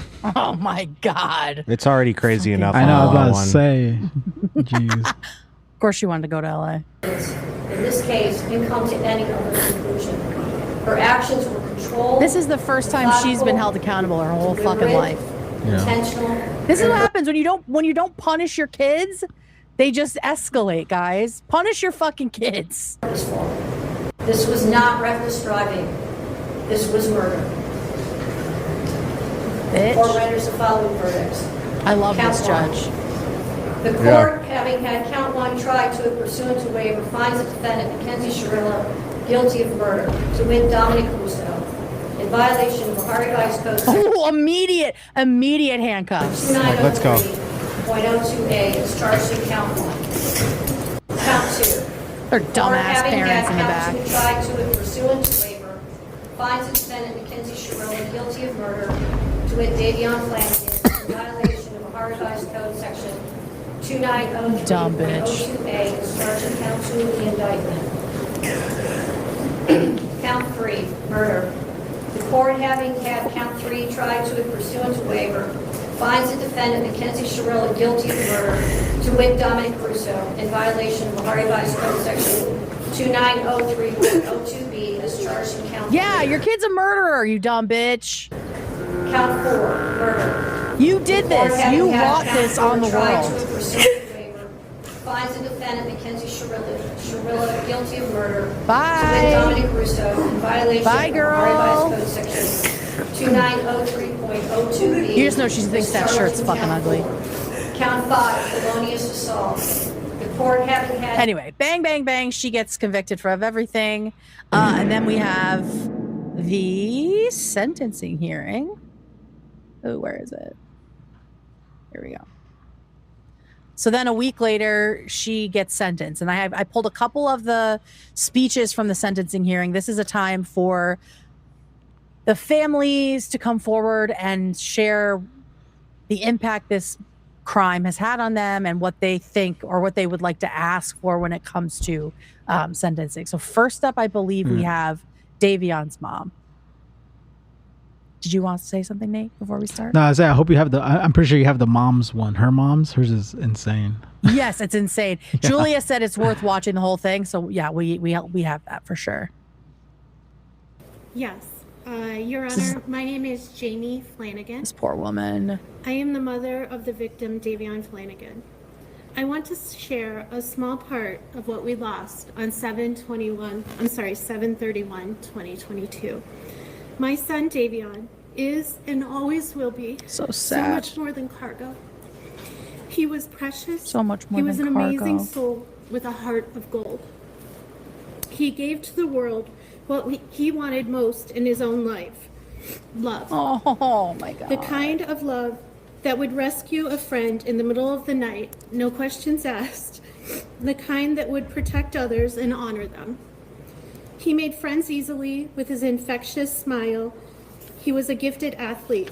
He had plans to go to barber school and open his own shop. Poor Davion. My son did not have a clique of friends, but instead was a friend to all. He would go out of his way to show love and kindness to others, including those that were often cast aside by society, the less fortunate, the developmentally challenged, the hurting, and the unvalued. Davion made sure that everyone that crossed his path knew that he truly saw them, that he valued them, and that they were worth his time. Davion and my kids have had more than their fair share of heartbreak, of hardship, and of loss. Davion was adopted with his sisters from foster care. They are biological siblings. We are honored to be chosen, or to have been chosen, to be their parents. That's the thing, like, had such a tragic upbringing, and then he, you know, he's living in this, what seems like an idyllic situation, right, with his adopted parents and surrounded by love, and there's no more neglect or drug abuse, and then literally had nothing to do with this. I know, and this is how he fucking dies. Like, it's awful. It's like when you hear about someone that multiple times you've heard about, like, people who've survived the Holocaust and then die in like a shooting. You know what I mean? Things like that. It's like, didn't this kid have enough torment and fear? And it's awful. They're forever family. I am devastated by the loss of Davion. The world lost a truly special man. My girls lost their best friend, their protector, the one and only trusted family that has been by their side from day one. Awful. This alone, or he alone, understands the pain and loss that they have gone through and was always there for them. This fact alone breaks my heart for my girls, for my family. So many dreams shattered, a future stolen. We will never get to see the amazing man that he was surely to become. Nothing from Mackenzie in the back. His life was precious. Like I said, he was so much more than cargo. I pray daily for strength and perseverance for myself and for my family. I also pray that Mackenzie will find true remorse in her heart and true repentance. We thank all of those that worked so hard to help us bring justice for our son. We are forever thankful. Davion, we miss you terribly, but as Christians, we grieve with hope. We will make sure your memory lives on, and we ache for the day that we are united again in eternity. Oh, so fucking heartbreaking. Yeah. So that's Davion's mom. And you see just no reaction from Mackenzie in the back. Now, this one is Dom's brother, and there's an interesting moment in here that I pulled because I didn't see his witness or his victim impact statement anywhere else. But there's a moment in here that made me wonder if this was the cause of all their recent fighting. A few months before he passed, he told me that he soon planned on joining a branch of the military. Admittingly, I was against this, but he felt the need to not only serve the community, but also his country. He gave me countless advice, and he also helped with anything and everything. So he was going to join the military, which probably would have shut down her very cushy life, just mooching off of all of the money that he was making at home. He would be away. She couldn't be up his ass all the time. I think that's what he was trying to do. Yeah, he's trying to get away from her. I think literally that's what he was trying to do. Yeah, get away from her. Like, could have been a reason why. I mean. Yeah, and then she's like, I can't have you, no one can have you, and fucking ran him into a building.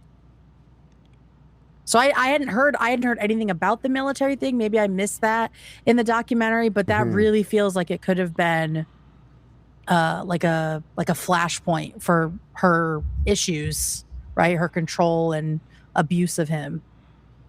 And then we have this is her mom's insane fucking statement. Mm-hmm. Can you start with your name? My name is Mackenzie Shirilla.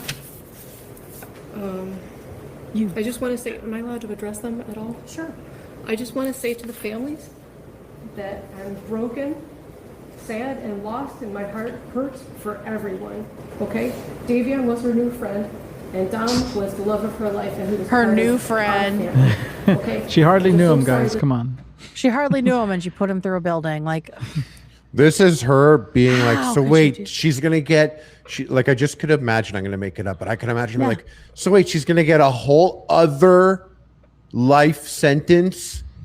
She's gonna get in trouble for him too. What was he even doing there? Mm-hmm. Exactly, like type thing. This is how the brain is working. I could see it. Yeah, it's like, she gets 30 years because of this kid being in the car.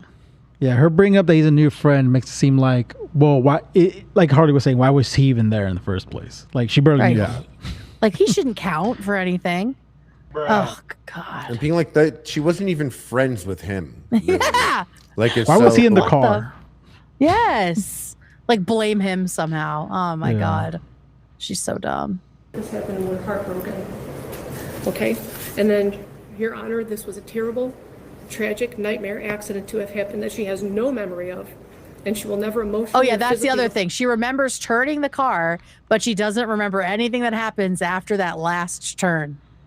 Just really conveniently, completely conscious, and then my body took over, and I woke up, and the car crashed. 2/3 of us were dead. I don't know what happened. I love when amnesia works that way. Recover of it. So convenient. She almost died too. And we're asking that you please not run the sentences consecutive. He was family and we all loved each other. That morning of the accident, she called. I got a phone call that there was a car accident. You should not be speaking off book right now. No. Okay. So we went to the hospital and I didn't even know who was in the car. Yeah. The names had not been confirmed. She's like, yet. shut up, Mom! And I'm going to cry because I missed Dom so much. We loved him so much. So I called Dom like over and over again, praying that he was going to answer the phone, and he didn't answer the phone. Girl, no one cares. So then I tried to call his mom, and she didn't answer the phone either. And I still didn't know who was in the car. I didn't even know if she was alive. I didn't know what was happening. So then we were in the waiting room.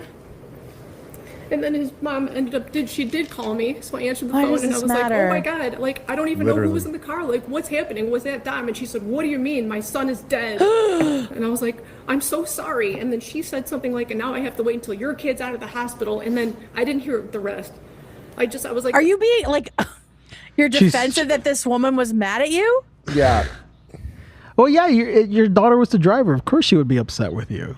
Holy fuck. And then Davion's sister, I believe, said that. Hell no, man. What the fuck, man? Thank you, David. Her, Damien's sister was that her? That was like, why do I want to talk to this person? Yeah. But it's the same energy. I'm not talking to you. And she was probably calling a ton. Yeah, and they tried to text her. This person has she doesn't know anything. She's not reading the room. She doesn't know how to read the room. She doesn't know what's going on. Everything's from her perspective, and she thinks everyone else is nuts about it. When dumb people have children. The way she's reading it is so odd. Like, she just wants to hit these points, and is like, she's like, oh yeah, and this and that. Yeah.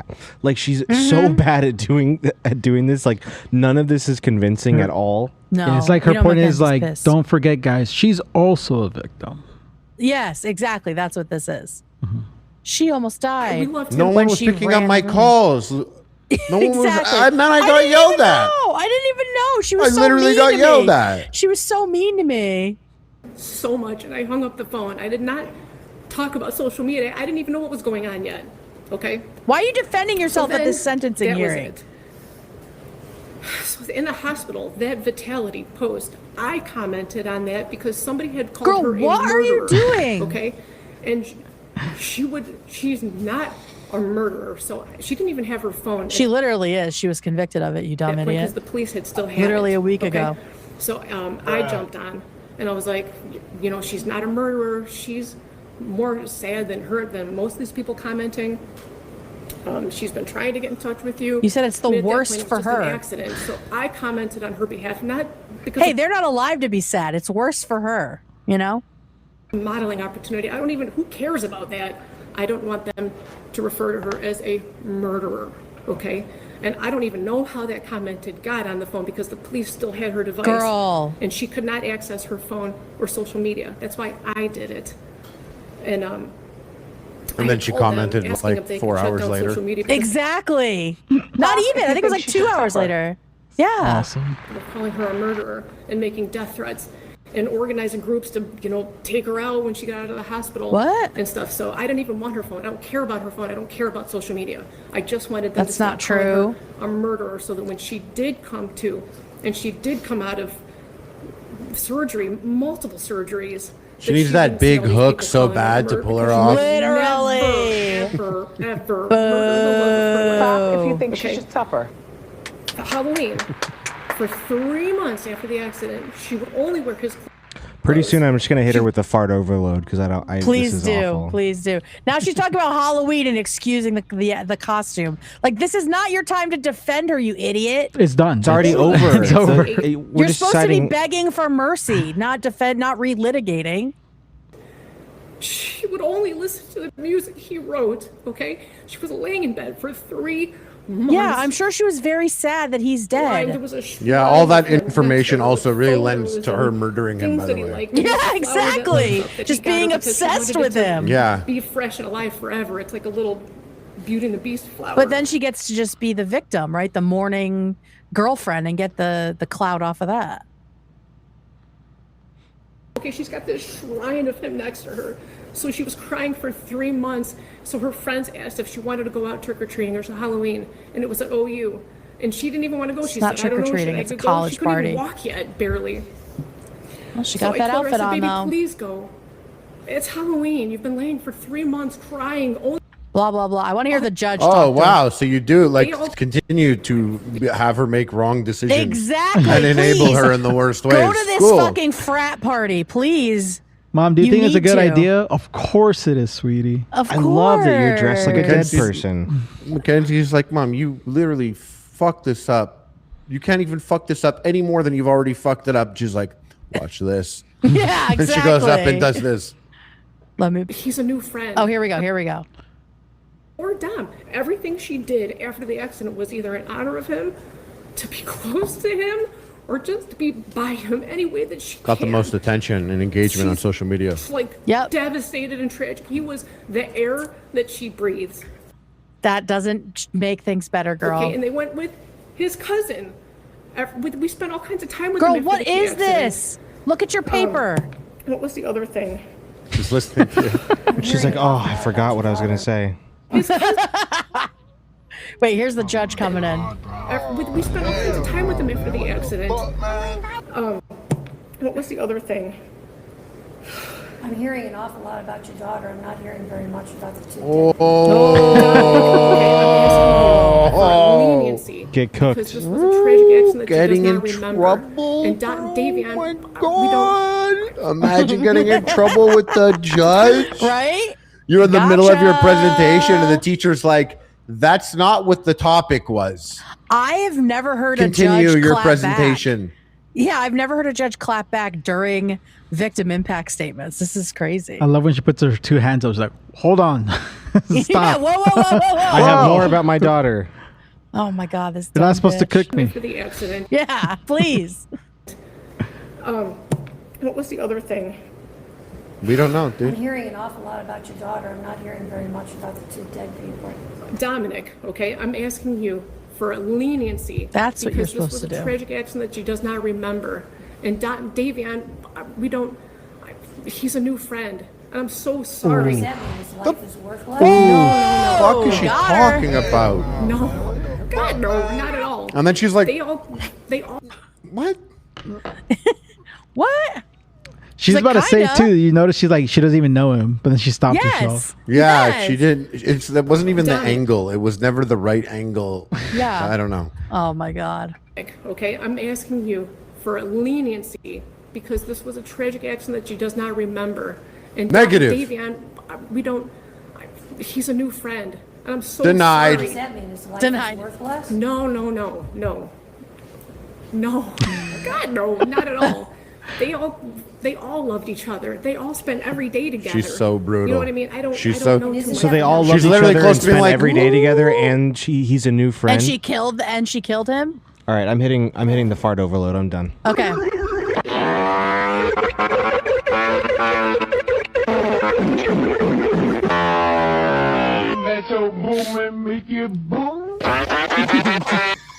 Thank you, David. That's the first time I've heard that. What the fuck? It's a good one. It's a good one. All right, so that happens, and then she is sentenced. After all of that. Today is the sentencing of the defendant for the purposeful and intentional murders of Davion Flanagan and Dominic Rousseau. And in a way, it's the second time their families are gathered again to grieve. Mm-hmm. It's also a day when Mackenzie's family will grieve for the future of their daughter. All three of these families and the friends of these families are suffering. Look what you did, Mackenzie. And all of their lives have been irrevocably you did, you little changed jerk. because Look of the what you did, actions you of the little defendant. jerk. The unintended and collateral consequences of a selfish, intentional, and cruel decision by Mackenzie will ripple forever in time. Ugh. It's literally changed history because it's ended two lives. So true. Two young men are dead. Their deaths were horrible, Horrible deaths. terrifying, and tragic. Mm-hmm. I will say again, Premeditated. if any reasonable person reviews Exhibit 802, there can be no doubt in your mind what happened this night. I think she said that for appeals. So she's saying if the next judge overturns it, they're a fucking idiot. If any reasonable person sees that, they're going to know. So good luck, appeals judge. There can be no doubt of the absolute terror of the two people. So sad. The And she defendant knows. controlled all the events. She chose the day. Specifically, she chose a day just before her 18th birthday. She chose to drive the car, the time to drive the car. Oh, chose before her 18th birthday because she could have gotten tried as a juvenile, Yeah. as a minor. They Whoa. tried to do that too, but then it got moved to the adult court. So Well, yeah, it's there's two murders. Mm-hmm. It's pretty adult stuff, Yeah. McKenz. Pretty adult stuff. She chose an obscure, previously scouted route through an industrial parkway. She chose the target to hit and the Look at the victim. fucking lawyer. She chose the means and the method to follow through. He's like, I'm not getting She paid. planned and purposefully executed the events of July 31st, 2022. The review Not gonna of lie, the you're evidence cooked, girl. supports the factual Yeah, findings. yeah. Fuck. Forensic Look how my testimony- lawyer's Just don't reacting, look dog. at testimony of the first Yeah, this is responders, not good. the testimony of the emergency room doctors who treated the defendant, the testimony of the coroner's medical examiner, the testimony of those who knew the victims and the defendant, and the testimony of the BMV official who provided evidence that not only did the defendant deny any medical condition when applying for her license, Yup. which her mother co-signed Yup. and attested to, but also that just after the accident, Mackenzie renewed her driver's license and again denied any medical Didn't condition. have POTS, no medical conditions. She You re- fucking In idiot. fact, the defendant She was so renewed her cons- license and didn't disclose anything. If you're planning a murder, wouldn't you Lazy. start just putting that in there? You're like, yeah, I black out sometimes. Yeah. Like this time last year when I killed two people. Yeah. Kind of not fresh in your memory there, Mackenzie? What the fuck? Concerned about driving, that, as the state mentioned, during the investigation, she asked if they could just suspend her license for 10 years. It is hard to fathom how a person could be concerned about their driving privileges, having just been responsible. Yeah, for she the thought deaths that of they two would just people. take her license away for 10 There years. was no medical condition that caused this as an accident. There was no mechanical failure of the car. You The know record that, is clear girl. on the facts of She the needed You evidence. can- PNP, bro. Her mother's You can hear those fucking boys screaming in your head forever, and maybe that's your punishment. corroborated statements without any medical testimony or records is not persuasive. It is also important to remember that even if Mackenzie intended to also die in this crash, that is irrelevant. Mm-hmm. A failed suicide attempt is not a defense to murder. Period. And even in a murder-suicide attempt, when the perpetrator executing the plan survives, the other death or deaths are still murder. There's only one person who's responsible for the pain of everyone in this room, and that person is you, Mackenzie. Nobody else is responsible. Ooh.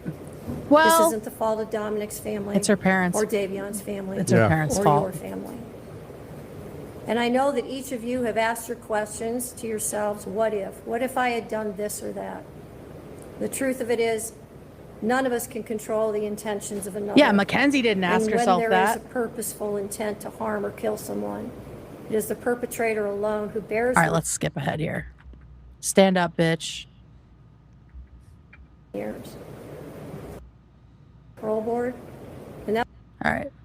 Intentions of another, and when there is a purposeful intent to harm or kill someone, it is the perpetrator alone who bears the responsibility for the choice and the consequences and the harm that follows.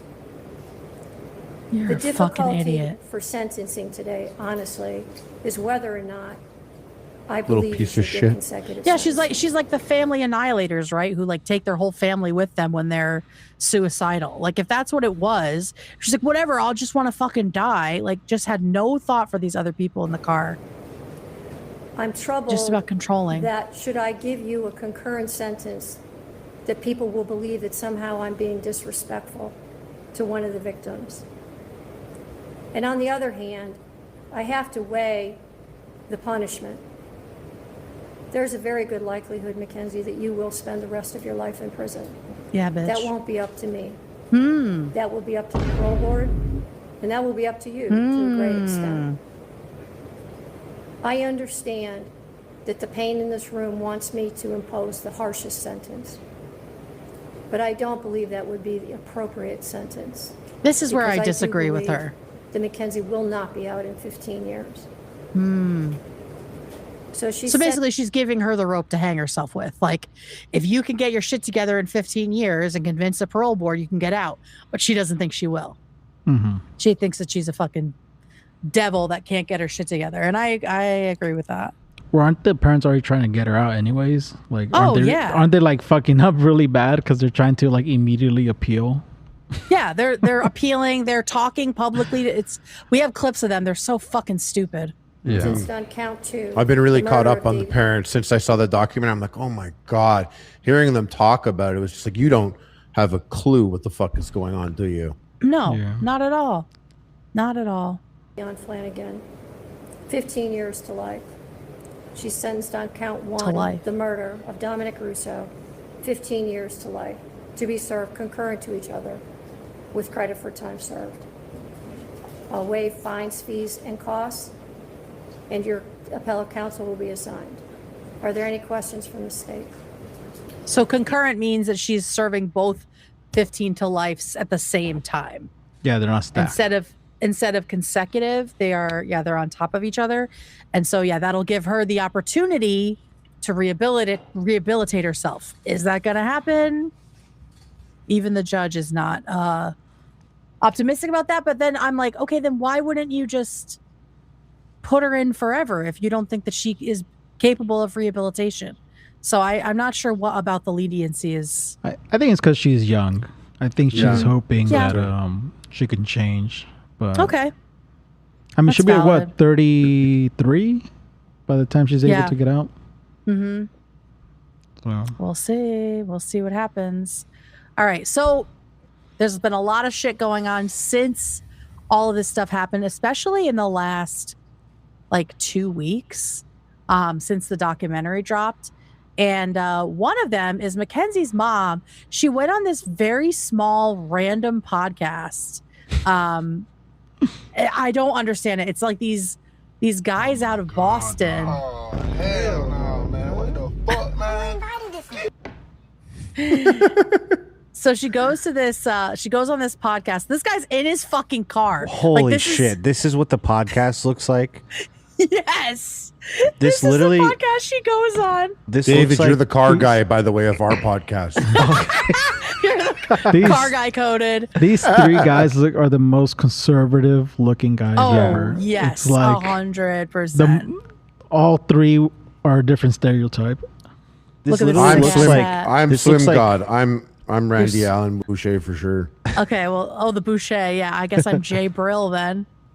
And course Nate, you you're are. Natalie. Just kidding. No. No, Nate and I can share the car guy. All right, you guys are both the car guy. Sick. Kevy Spin Kev, on or it. whatever his name is. Kevy Kev 781. This literally looks like COVID court Yes. cases. Like, Yes. This is like literally what it looks like. And literally all of them are in court for fucking child support. You know the guy in the top right, he's probably like, I gotta go in my car to get away from my bitch wife and stupid Exactly. kids. He is definitely that guy. Exactly. Yeah. And bottom right's like, I gotta go in the laundry room to get away from my bitch wife. They're all the same. And the guy in All the right, so top left is here- like, I wish go I had a wife. Yeah. All I have is this cool hat. this cool newsy hat.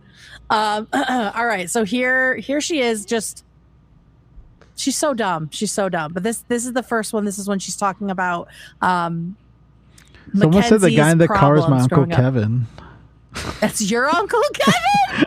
That's crazy. That's fucking crazy. Does he have a bitch wife? Why did she? Yo, chill. Why did she go on this thing? All right, here she is talking about Mackenzie growing up.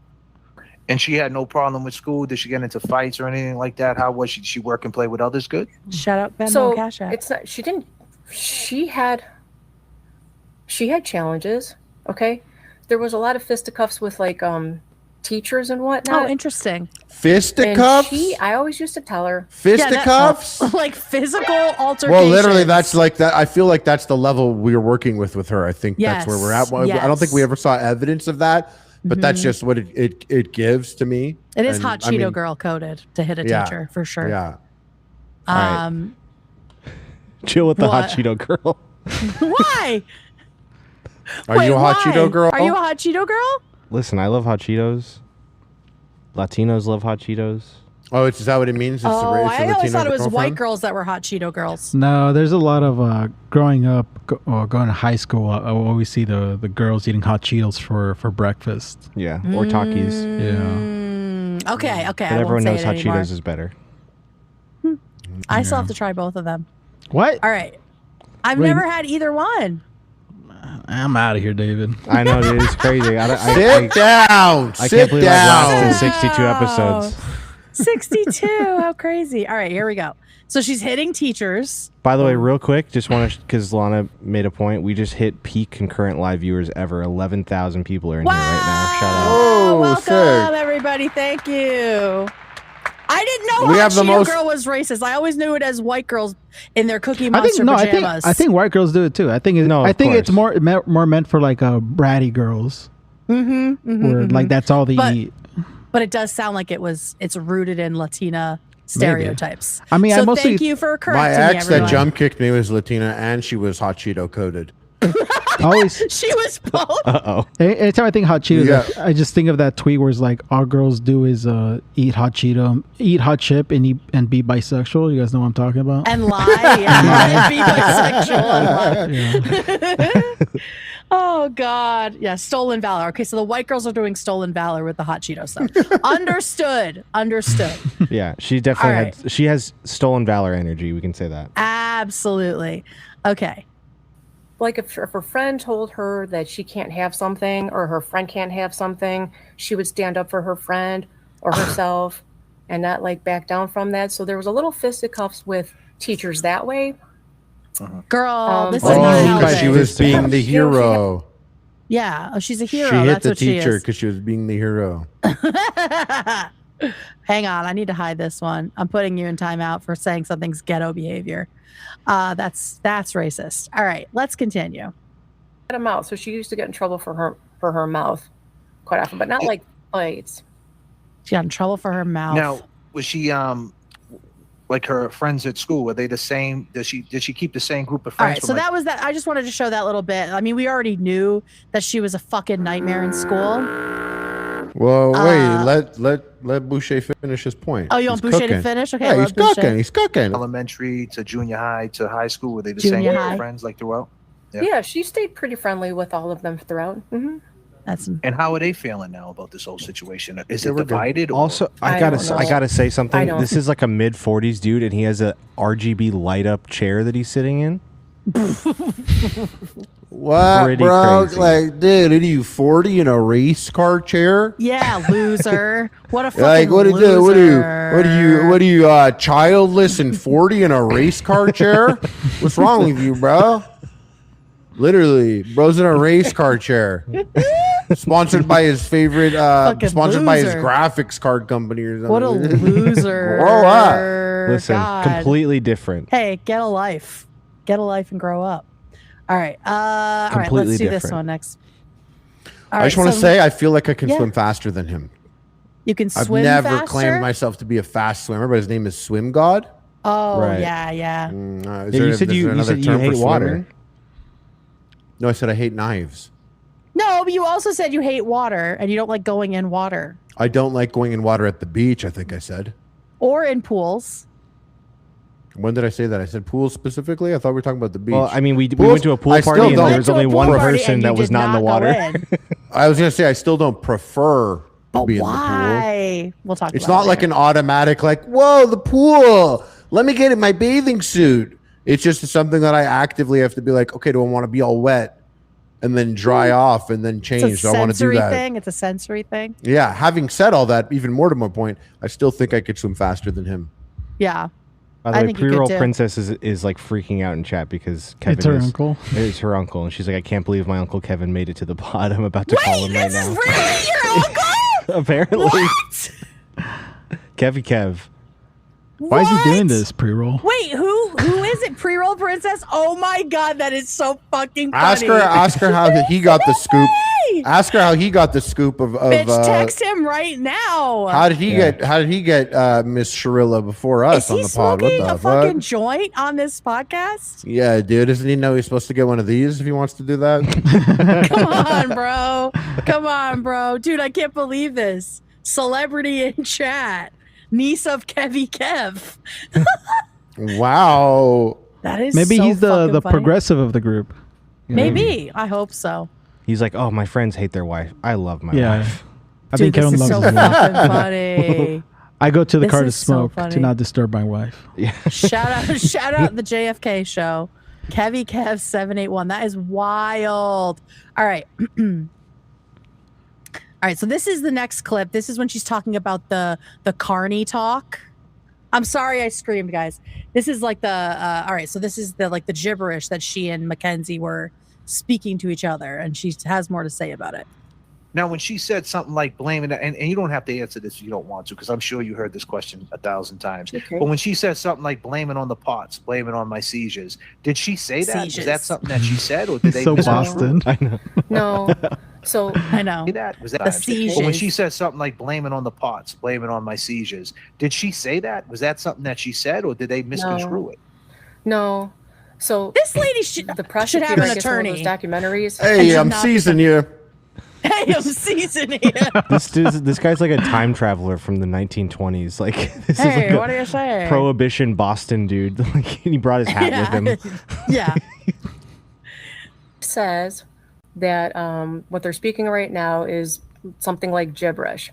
And then what he says is, she says something like, can you tell him I just had a seizure? Let's just tell him I had a seizure. He's just ripping That's not butts. what she says. Shout out, Okay. Uncle Kev. That's not what she said. Princess did What give she us said- some info about him. She said he's kind of crazy, but he's a great dad and helped his wife through cancer. Oh, Oh, okay. that's beautiful. Sorry for what he said. We'll give It's all right. we'll give a mild shout out. 'Cause we Wow, don't straight. really know. Wow, straight man, kind of crazy. Breaking news. Helped his wife. What uncle isn't Oh my crazy a little God. bit, huh? Dude, this is so fucking crazy. It's your uncle. That's the podcast. It's your uncle. Okay. It's talking like that to begin with, though. Like, is that something like? Why did you It's guys just- revert to that? Because it's just a thing because she was probably scared and didn't know what you can and can't say, right? So if you always tell don't talk to the police without a lawyer or whatever, and she was probably scared and wanted to make sure it's okay for her to talk, which is that's Are okay. you guys, That's- were you guys told that by your parents? Don't talk to the cops without a lawyer? Not really. No. Not really advice I was They're given. like, And she's like, well, we always said, it's like, what's going on with you guys? My opinion, that's responsible. You can ask me if you can talk. That's okay, right? Right. Because, you always say, like, don't talk without a lawyer, right? She said carny talk, like accountable, right? Accountable, yeah. Accountable. Yeah. Well, we have Like with the rides, huh? Hey. Literally, he sounds like your Jack Nicholson impression. Oh, I'm Jack Nicholson from The Departed. That one, David? Yeah, that one, yeah. Hey, it's me, Jack Nicholson from The Departed. It does sound, it does sound He like does say him. that in the movie. That's so Yeah, crazy. it's true. Yeah. Great movie, guys. Go watch The Departed. The Departed. Are you a cop? Right? Yeah. Is that what you mean? Like a carnival, yeah. Well, we have a carnival around our way in Boston. It's been around for years. It's called Fiesta Shows. The bumper cars is still the bumper cars from 1975. The bumper cars. I'm still going. All right, so he goes There's a off on a Ferris little wheel. tangent there. You'll get a nice hot dog, $1.50. What the fuck is he talking about?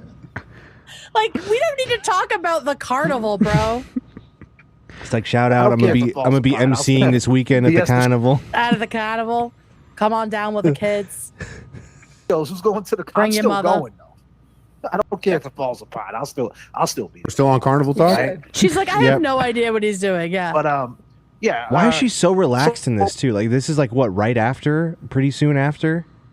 I mean, this is. Yeah. I think this is pretty recent. This She's is just from chumming it up with pre-roll 3 days Princess's ago. uncle. Wow. 3 days ago. This is 3 days ago. They streamed with her. Okay, so this has been a few years, I guess, then since. The... Yeah. This is Yeah, after she the got a Netflix lot of new documentary, right? attention. Yeah, she got new attention because of that. Runs in the family, I guess. Yeah. I think they like it. I do. Yes. I think it does run in the family. Well, it's all good publicity for her, which you will hear in their prison calls. Pushback. Can I go back on? Yeah, I totally You can understand say it. whatever you want.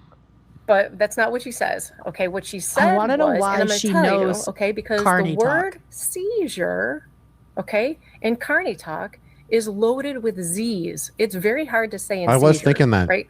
So it's Can you say it to us right now? seizure. There's too Yeah, that literally was in there.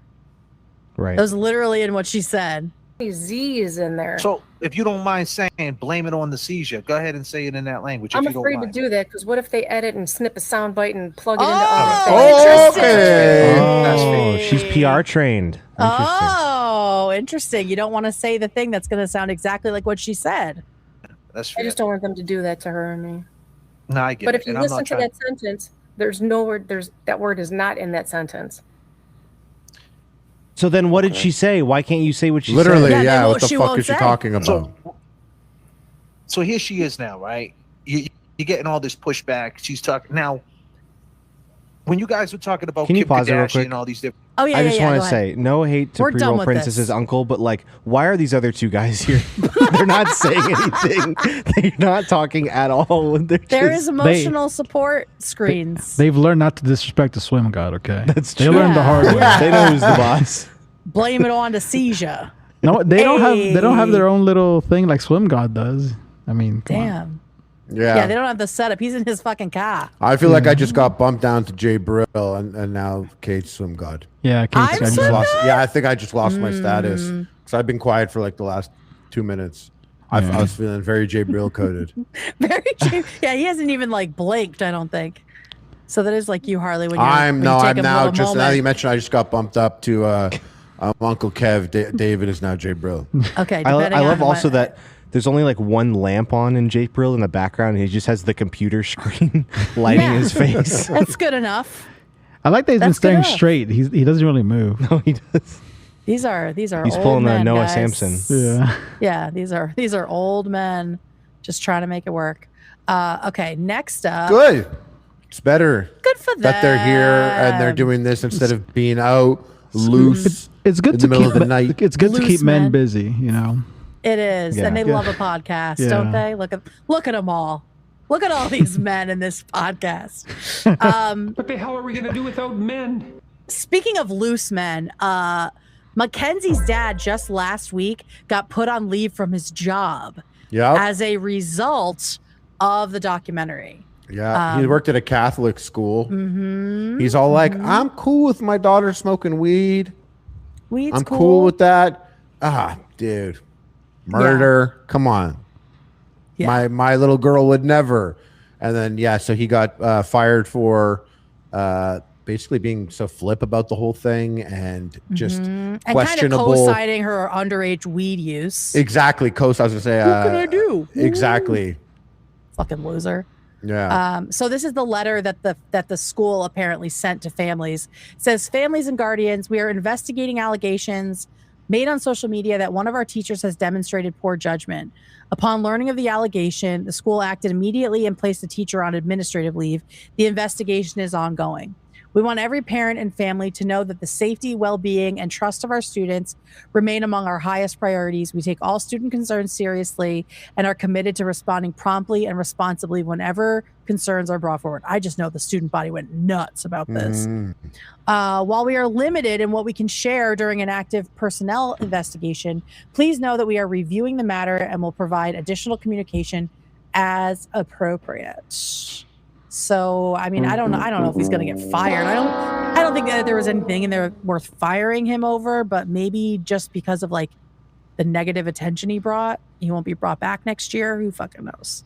It's the end of the year, so they could probably easily just you could quietly fire him over the summer. Not crazy if you've expressed views that go against the schools. Yeah. And, especially let Catholic you go for school. that. Yeah, exactly. Yeah. I mean, I imagine the mindset is, well, if he doesn't give a shit about his own kid, like smoking it up and doing whatever she wants, like imagine how he is with like students who are probably acting up in the school, right? Exactly. That makes sense. Yeah. Like, bro, we could smoke it. I don't know his last name. Like, bro, we could smoke in Shirilla's class, bro. He's cool with it. Oh, yeah. I can hear that. I can totally hear that. Yeah. He lets us roll our skirts up, if anyone went to Catholic school, shout out.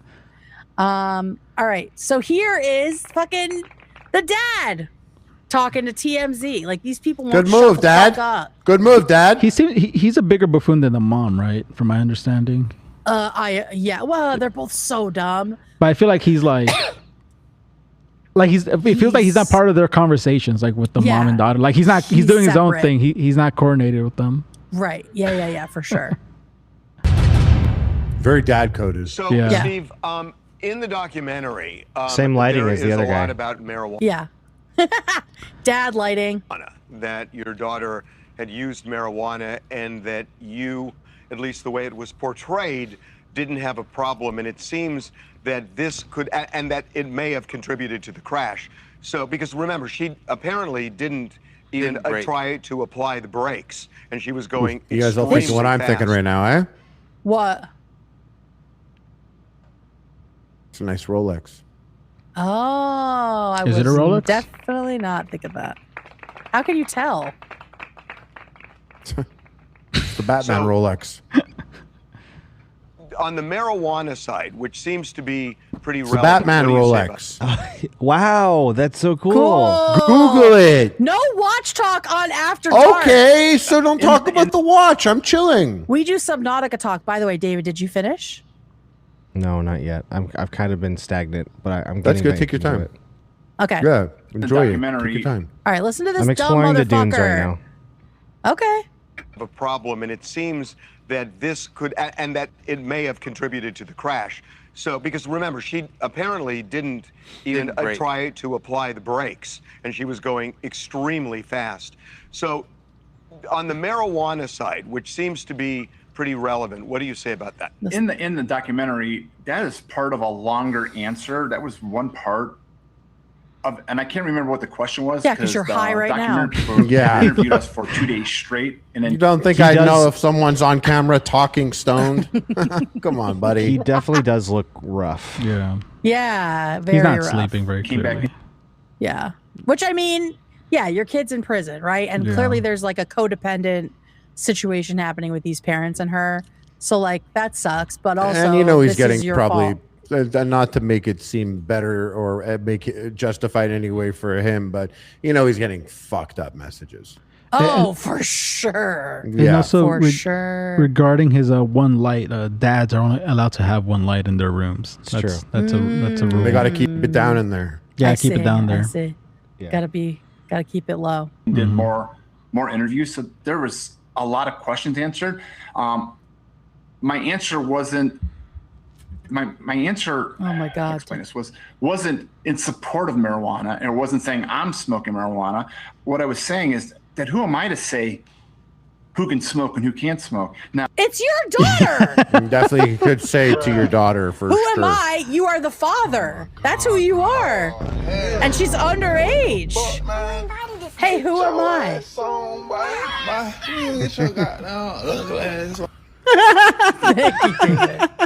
I had to hit the full one. I never allowed my daughter to smoke marijuana. How was I stopping her? You know, I didn't parent my child. Yeah, how could I possibly have stopped her? Well, you could have not let her move in with an adult when she was still in high school. You can't tell people what to do, man. Can't tell him people. And his wife must have the dumbest conversations. It's crazy. They must have the dumbest conversations about all of this shit. They don't look like they talk. They sound so different from each other. They talk in that language. That's what they do. They just talk in the language. I think they made the language to not talk to him. I don't even think it's malicious. I think they're just like That's possible. They just talk. Carney talk to each other. Yeah, he doesn't know it. Yeah, he just sits there. Why do they know that? Why do they know that language? Like, where did the mom get it from? That's what I want to know. It's not that rare of a thing. But it's not that rare. It's not that code. People. It's not coded. It's not cryptic. It's like if you heard people talk, you know what they're saying. It's but it's not the gibberish. You're literally that adding I a know. word. It's not gibberish. You're adding a word in the middle of a word. Gibberish is like you're not saying anything. You know, no, this but is you're just doing like this. Gibberish is by syllable, and this so is this. But what I'm saying is like it's specific to carnival people. So like I don't even think it is. I think I've heard this called. I've heard this referred to as pig Latin. No, it's not pig Latin. No, this pig is not Latin's pig Latin. where you say stuff like backwards. You would be like Arlie Hay. Yeah, right. 8K, and that's different. And this is like calling me he's Arlie. He's like Arleezy, I think it would be. Something like that. It's still like not. It's not even. I don't think it's like a set language. It's just adding like a letter in every syllable, essentially. Mm-hmm. Or a sound, yeah. But I this is just like a specific version of it that has been used specifically in that group. Someone requested respectfully that I fart on this man. Should I hit it real quick? Yeah, man. Sure, go ahead.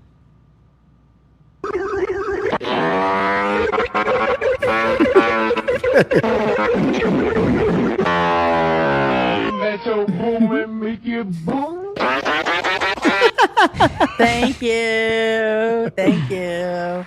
Yeah, it's a form of gibberish, right? All right. Let's keep going on this ding dong. See if he says anything else interesting.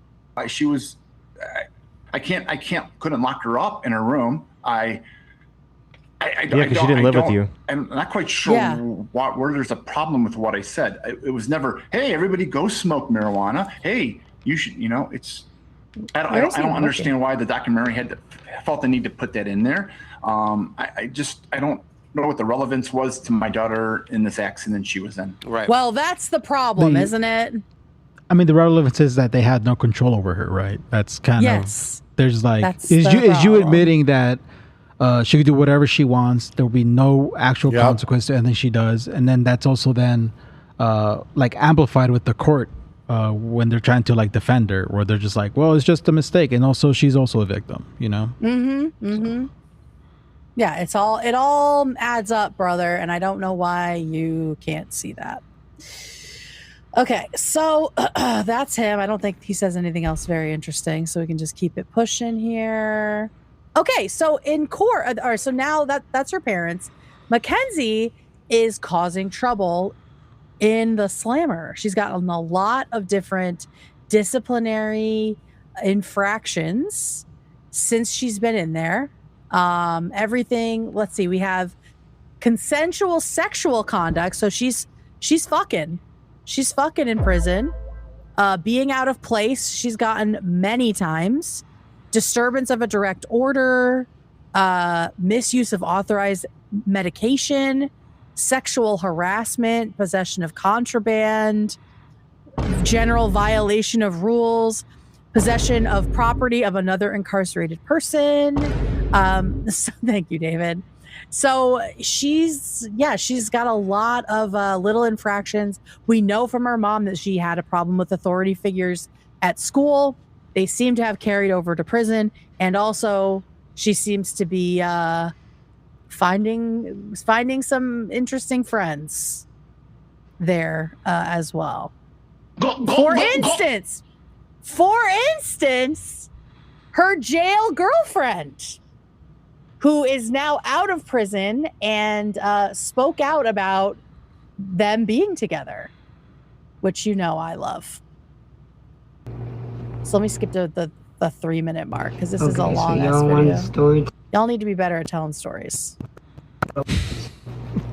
In my bunk, chilling, like, because I didn't really want to go outside. It's super hot. In prison, it's hot as hell. It's hot as hell. So I'm just chilling in my bed, my bunk, whatever, on top bunk. I hear my friend Juice yelling, like, Cheyenne. So I go up there. I'm like, what's up?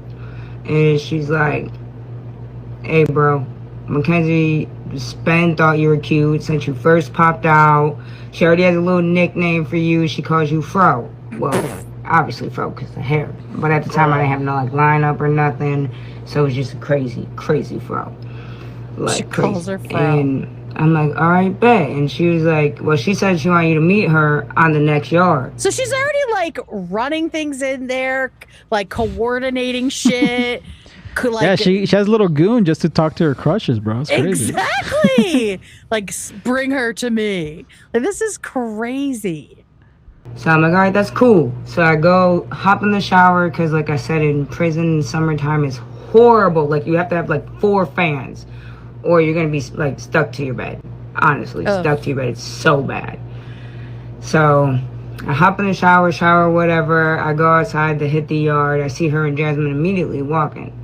Because they're always out there. You can always spot them. And I walked to her like, hey, what's up? And she's like, what's up? Like, and I kid you not, the first thing she says to me is, you're top 3 on my hottest people on the farm list. Oh my fucking God. Just like that high school girl. Yes. That mentality is never leaving her, dude. Ever. No, she is stuck there. You're top 3 on the farm. She's got to stay in. Crazy. Yes. She's got to stay in. She's never gonna. It sounds like she's having fun, man. Yeah. She's got a whole posse in there. She's. I think she's. I mean, where she's supposed to be. It is be. very much like high school. There's cliques. There's hierarchy. Yeah, David knows he's been.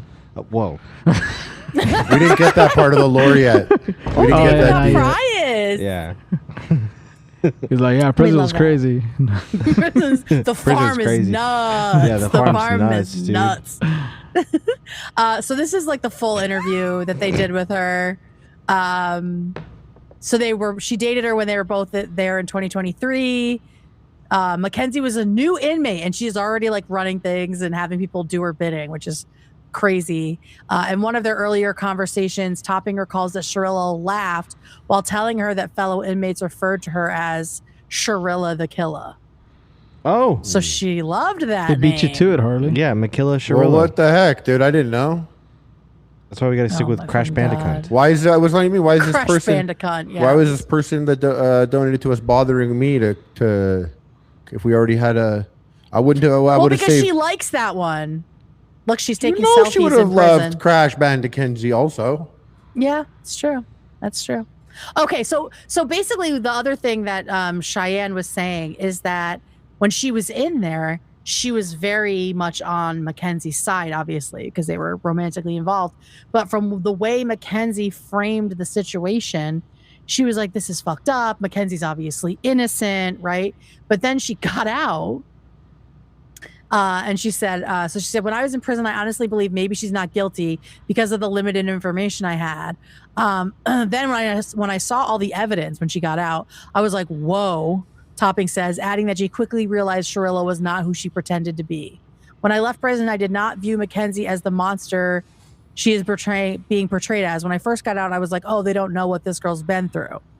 Like, what? They don't know. Not my Shirilla the Killer. Not mine. Not mine. Couldn't be mine. You talking Mackenzie Shirilla? Shirilla the Killer? Shirilla the Killer? No, Mm-mm. no. She's good. No way. She's salt of the earth. I just realized that maybe she is not a good person and that maybe she was just showing me what I wanted to see because she found me attractive. Listen, happens People to the do best that? of us. Happens to the best of us. Oh, and then she says she's not surprised that she has not heard from her ex, telling people she could be the sweetest girl ever, but if she doesn't like you, she's the devil. Mm-hmm. So yeah, she needs to stay in Shocker. prison. I think She prison is the needed place something. for her. Yeah. Yeah, she needed something. She had to form alliances and stuff. She needs the structure of prison. She's thriving. She's honestly thriving, including getting her bag while in prison via. What? Yep. Getting her bag in prison. This is another former prison mate. I don't know if it was her cellmate, but here, I'll open it here. And there was one time where, because she was kind of like artsy and creative in there, I will say that she made like jewelry, like nose rings and like bracelets out of an art kit that you could buy through Always the hustling. boxes.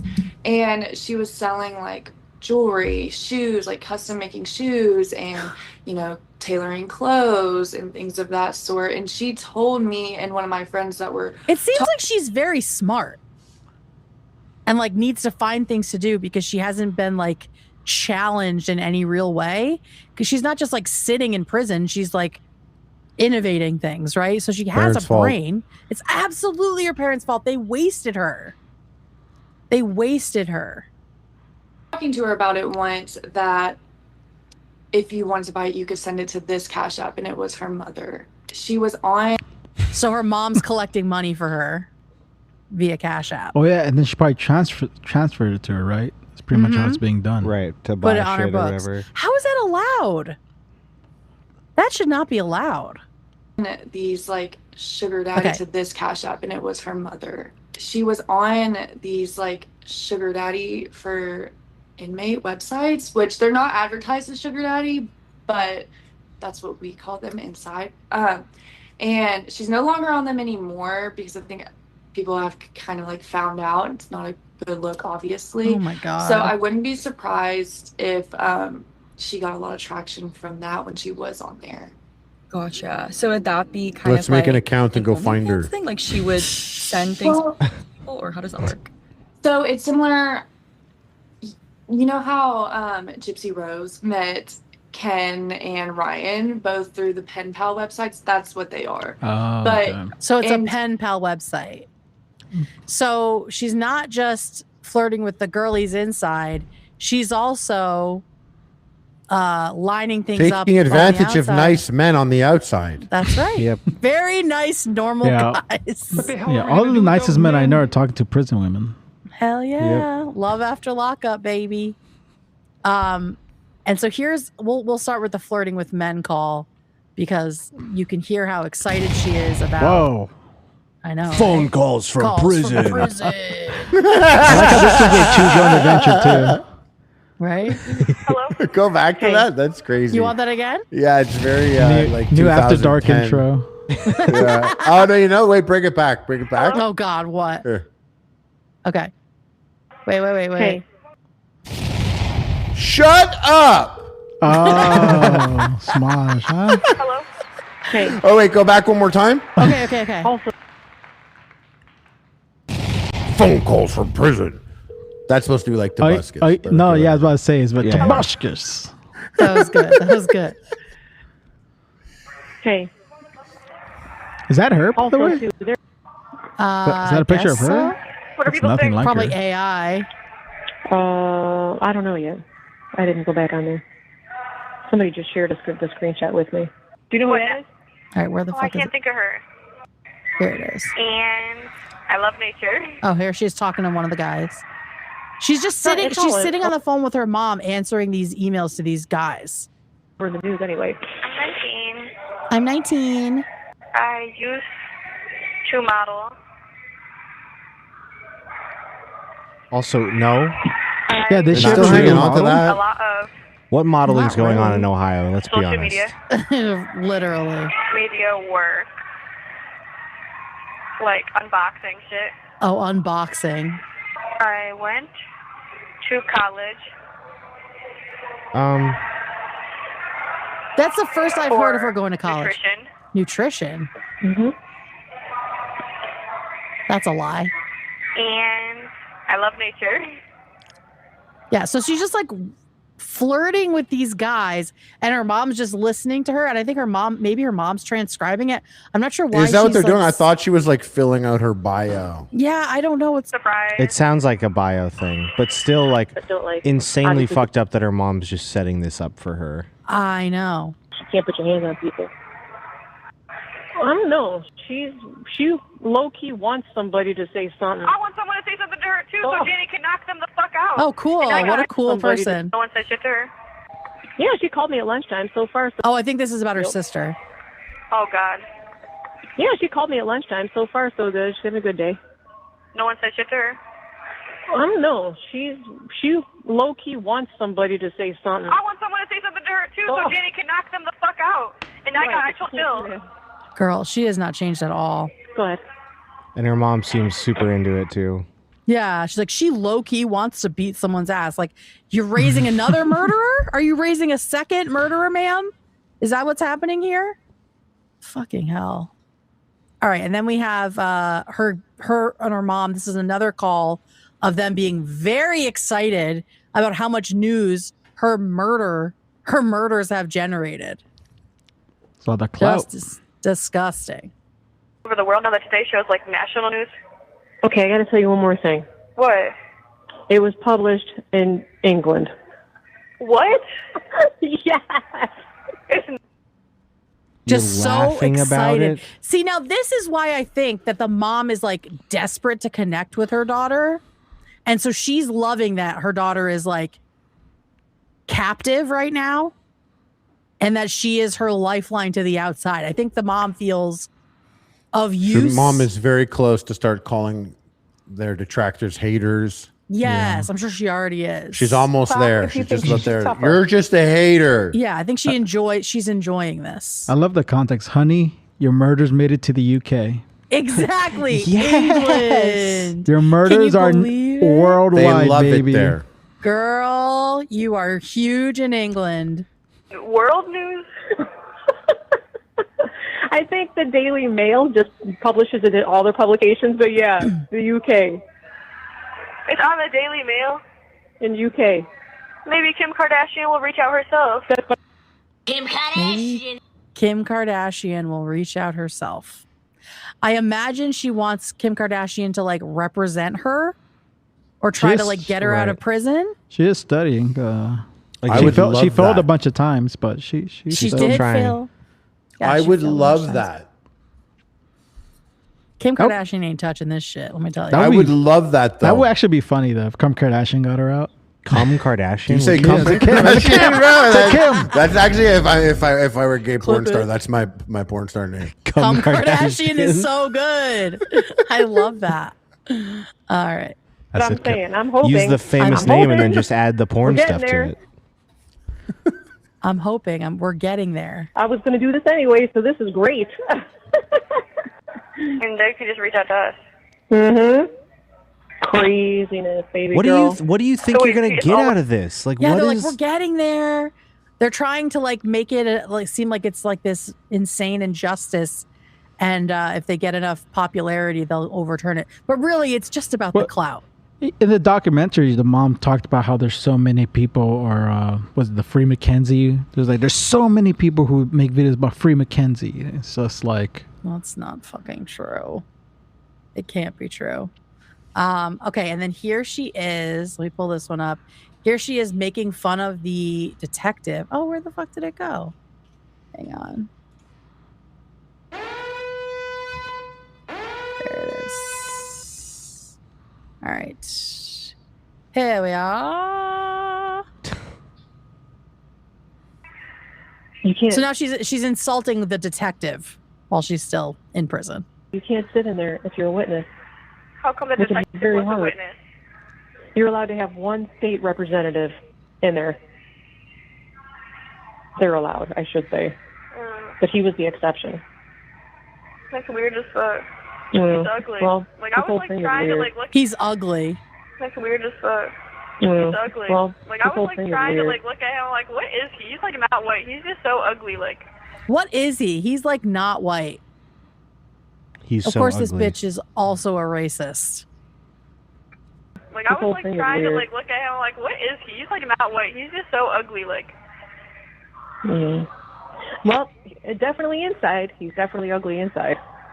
Yes, and he was So like, we have to, like, I don't know if you heard it. He's like, I'm a detective for 14 months. And I was like, so that's what it is. It's giving 14? detective.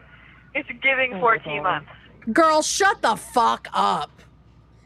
That was giving insane. 14 years. It's giving 14 months. Your sentence is giving life, girl. So. Yeah, right? Exactly. It's giving 14 years. Dude, you back to back. Keep racking up them disciplinary Yeah, infractions. It's giving girl. life in prison, girl. I'm sorry. It's giving dying in prison, girl. It's giving dying in prison. It's giving rotting and dying and piss in prison, you dumb bitch. I can't wait for the phone call to leak. Like, oh my god, After Dark talked about you.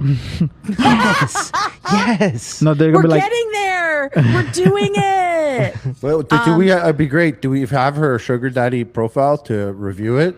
To give her some tips. You could conduct that investigation yourself, Harley. Yeah. It sounds like she's I not can't. on it anymore. Someone, you guys have to do it. I can't be out there.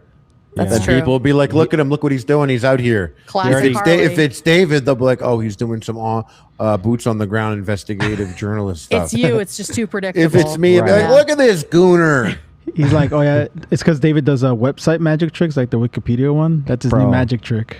Wait, what? The sugar daddy magic trick. Look, he just disappeared. Yeah. Whoa. That's your new website. You need a new website one, David. Yeah, it's true. Thanks. Thanks. Why did you not know about the trick you did for Ethan? No, what happened? Tell me. Nothing. Nothing happened. Literally nothing happened because I fucked it up. David, did you? David, did you spin on it by accident? David, did you spin on it by accident? I passed out. What did I guess it's this trick involving like Wikipedia. Bouncing on it? And it just didn't work out for him. Literally, Was it a Trickopedia? I cannot emphasize something I have done 1,000 times for over 10 years, and the one time I try and do it, both times I tried to do it on the show, it didn't work. Oh, tried it twice. Maybe just give up now. I know. I should have. That's what I'm saying. This sugar daddy one could be a new trick for him. Yeah, that's true. Fuck, like that's good. Hey, who needs enemies when Like, you got go a on this boy like website, Nate? Pick any profile. Pick any girl. Pick any girl. Are you looking at Mackenzie Shirilla? Gotcha. Got it. Oh my God. All right. So, like I said, can we go big for a second, David? Like I said, one of Davion's friends reached out to me, Julia, who was in chat. I don't know if she still is. Shout out, Julia. She's been dropping lots of great information to supplement. And she, these are some of the things that she had to say to me in DMs. So she said, there's so many rabbit holes in this story, and every single one leads back to her being guilty, which I think we've seen. It honestly infuriates me because Davion and his family were some of the sweetest, most genuine, caring people I've ever met. The parents adopted Davion and his sisters from a horrible situation, and Davion just got involved in the wrong crowd. Sorry to ramble, but it's super personal to me. I was actually Davion's tutor, so I was at his house every week for 2 years, and then a year later this happened. So sad. I would highly suggest checking out Davion's sister's TikTok and sharing her page. She and Dom's sister have been two of the most unrelenting voices and researchers since it happened. So thank you, Julia, for all of that. And I do have a clip from the sisters podcast. So this is Dom's sister and Davion's sister. And this is an interesting little tidbit. It sounds like Christine, I think her name's Christine, is going to have an interesting interview coming up with some people who have spent a lot of time inside the Shirilla's home. Yep. And so we're very, very protective. Mm-hmm. And when she first came over, I just thought like, oh, wow, is that she trashy? That was my first thought, I swear to God. First of all, she thought Mackenzie was trashy when she first met her, which I love. And then Nikki, they used to babysit Nikki's kids and stuff, the Shirillas. Mm-hmm. I'll have on my podcast here shortly. I actually have friends that they babysat. Another, with Peace and Love, another crazy podcast set up, right? They're her kids. Yeah. And like she's off. Yeah. Also, so she's black and white, and the other one's not. Yeah, I don't know what the color is happening I like that. here. I like the offer frame It's thing. okay. It's funny. Let's get it together, guys. We're just giving actually a couple swim gods over here. Yeah, a couple swim and gods. then Nikki, they used to babysit Nikki's kids and stuff, the Shirillas. I'll have on my podcast here shortly. I actually have friends that they babysat her kids. Yeah. And not great things went on. Yeah. So the Shirillas, Natalie and the husband, whatever the fuck, Steven, I think his name is, they babysat kids for money. I don't know if that was Natalie's main job, if it was a side thing, but apparently Christine here, her friend Nikki's kids were babysat by the Shirillas, and they all have shit to say now. So I have a whole group of children in Strongsville who will attest to what went on in that house. I don't think I'll play this yet, but I'm just telling you, there was some messed up stuff that went on in that house. And I have people that I'm close with that they babysat personally, and it was not good. So that's coming soon at some point. So make sure I put Christine's YouTube channel in the description. Well, David did. Thank you, David.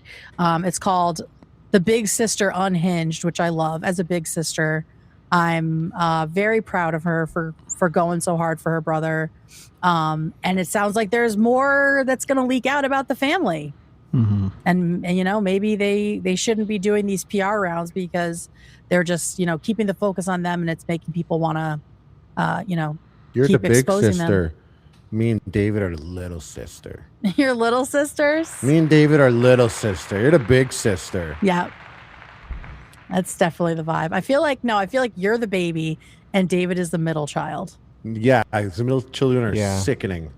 Yeah. I'm a middle child. You are? Yeah. Loser. I can see that. I could see it too. No. I get that vibe. Yeah. Yeah. Not at all. Yeah. Forgotten by the family. So Kinda. So shout out. Not as promising as your older sibling. No, I'm not doing as better. fun and exciting as your younger sibling. I think I'm doing better than my Nate. siblings. Just Nate. Don't you love like how internally you just like keep track of like ranking each other? That definitely happens in my family too. Are you an older sibling, Kate, or what are you? I'm the oldest. Yeah. You're the oldest. I feel it. But there's always competition, you know. I'm the baby boy. I'm the boy. I'm the boy. Yeah, we know. Yeah. Yeah, you do, because I told you. David's an I only let child, you know. I think, right? David's only child. I am an only child, yeah. You could tell. Yeah, he's got First, only dude, we child trust us. Whatever. We know. He's got So careful. He's gonna have an only child freak out if we keep pointing. Yeah, it be out. careful. We've been teaching him how to be a sibling by roasting him a lot. So. I think the big thing I noticed with the only child is the sharing. So. Is he not a sharer? I don't know if he's the sharer or not, but. Don't touch his watch, bro. Don't even look at it. Don't even look at that watch. You're not going to put it on your wrist. We do Don't share a even think about table. We do share a table, and I share well. I don't know. No, I'm just kidding, bro. Oh, we got a message from Julia. I'll read it. She said, "Thank you to the main show, shout out girl, for accurately portraying Davion and Dom's tragedies while breaking it up with some laughs. Thanks for letting me help. Go follow Dom and Davion's sisters." Yes. And I did want to say some good news that's come from this. A, Mackenzie's gonna rot in fucking prison.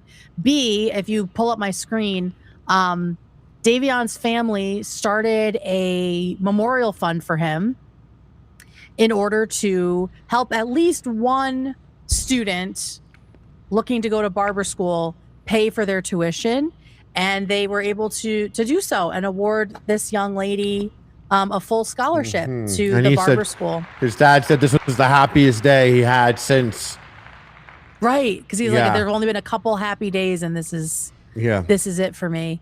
And then just to zoom out a little bit, because this is the other thing that that Julia said, is that Strongsville itself seems to have a problem.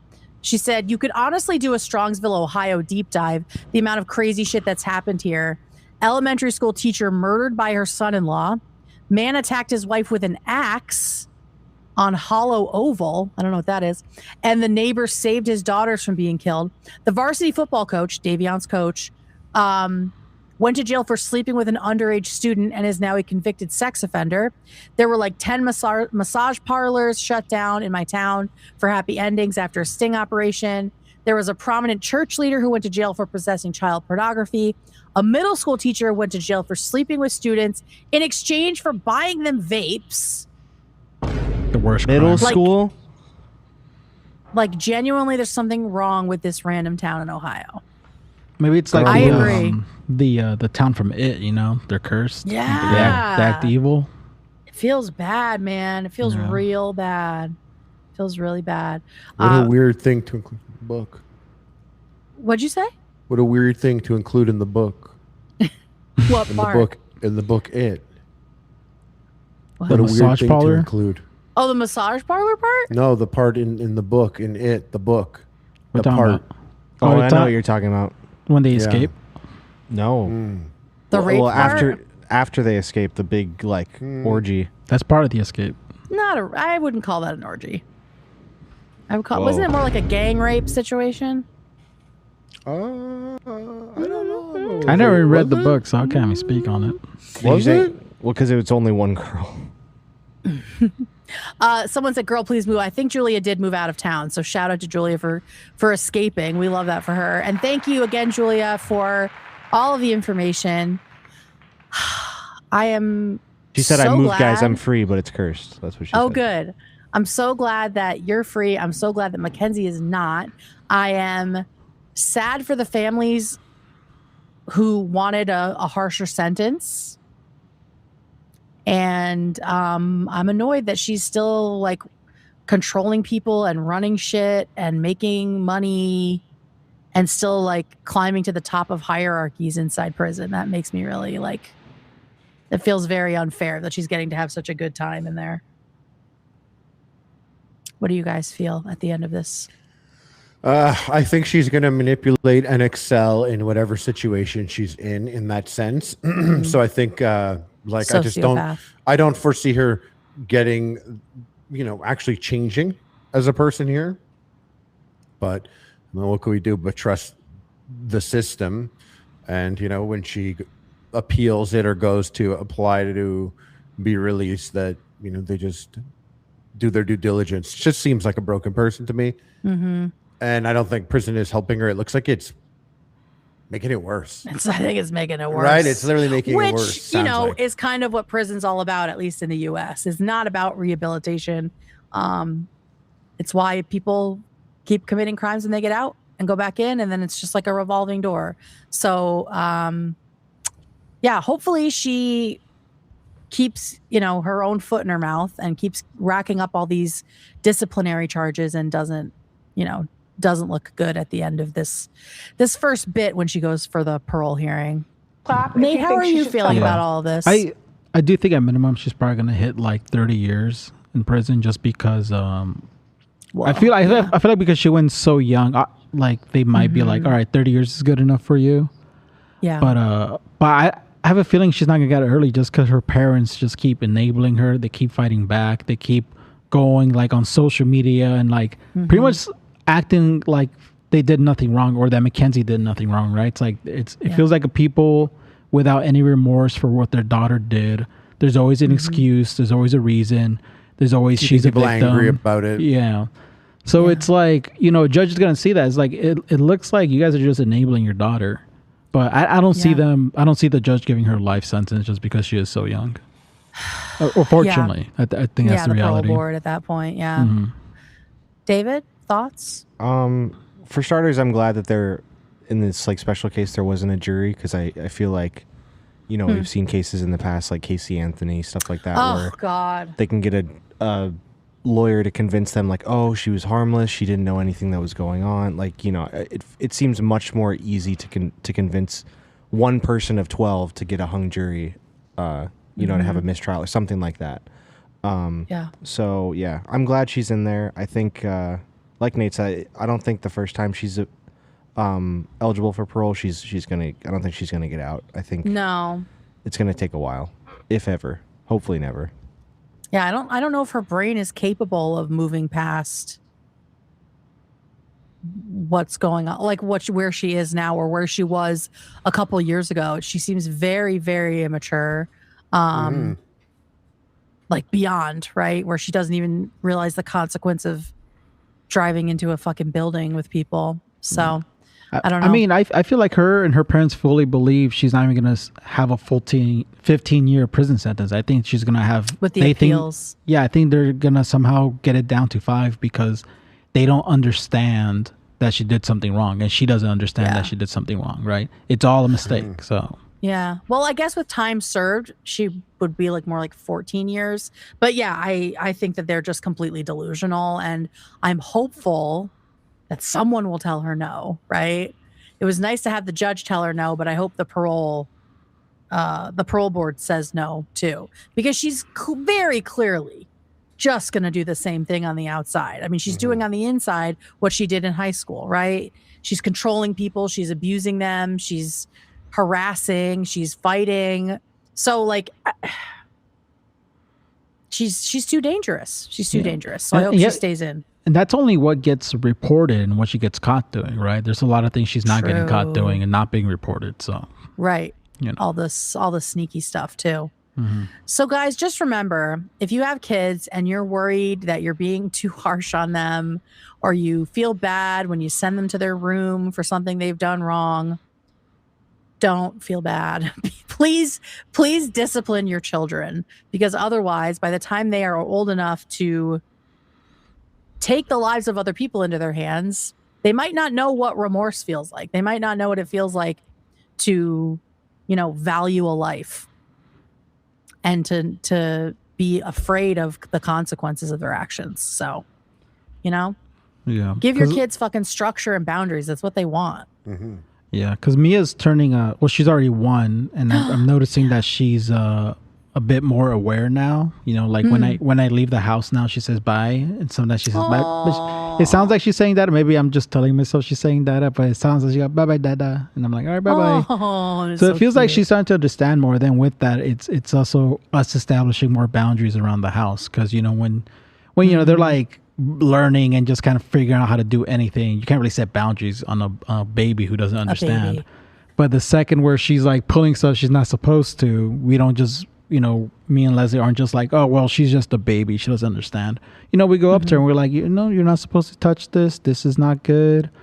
Or she starts throwing a little tantrum. We just put her to the side. He's like, you need to calm down. You need to stop. Yeah. Like, she doesn't fully understand, right? But you got to also just start establishing that. So once it gets to the point where she starts comprehending what I'm trying to say or what I mean, it won't be much of a struggle, So. Do you understand? Yeah. Daddy is talking. Do you understand? Put it down now. Now. Not like that at all, Harley. I did not talk to her. I did not put the foot down. Never. Okay. Little baby. Well, David, you want to do some super chats? Thank you, everybody. That's it. Thank you. That's it. We did it. Great roundup. Great roundup. Great breakdown. Terrible person. Yep. Terrible, garbage. Our sympathies person. And condolences to everyone affected by this disaster, because there's so many. It branched out in so many ways. So many people affected by this. Forever.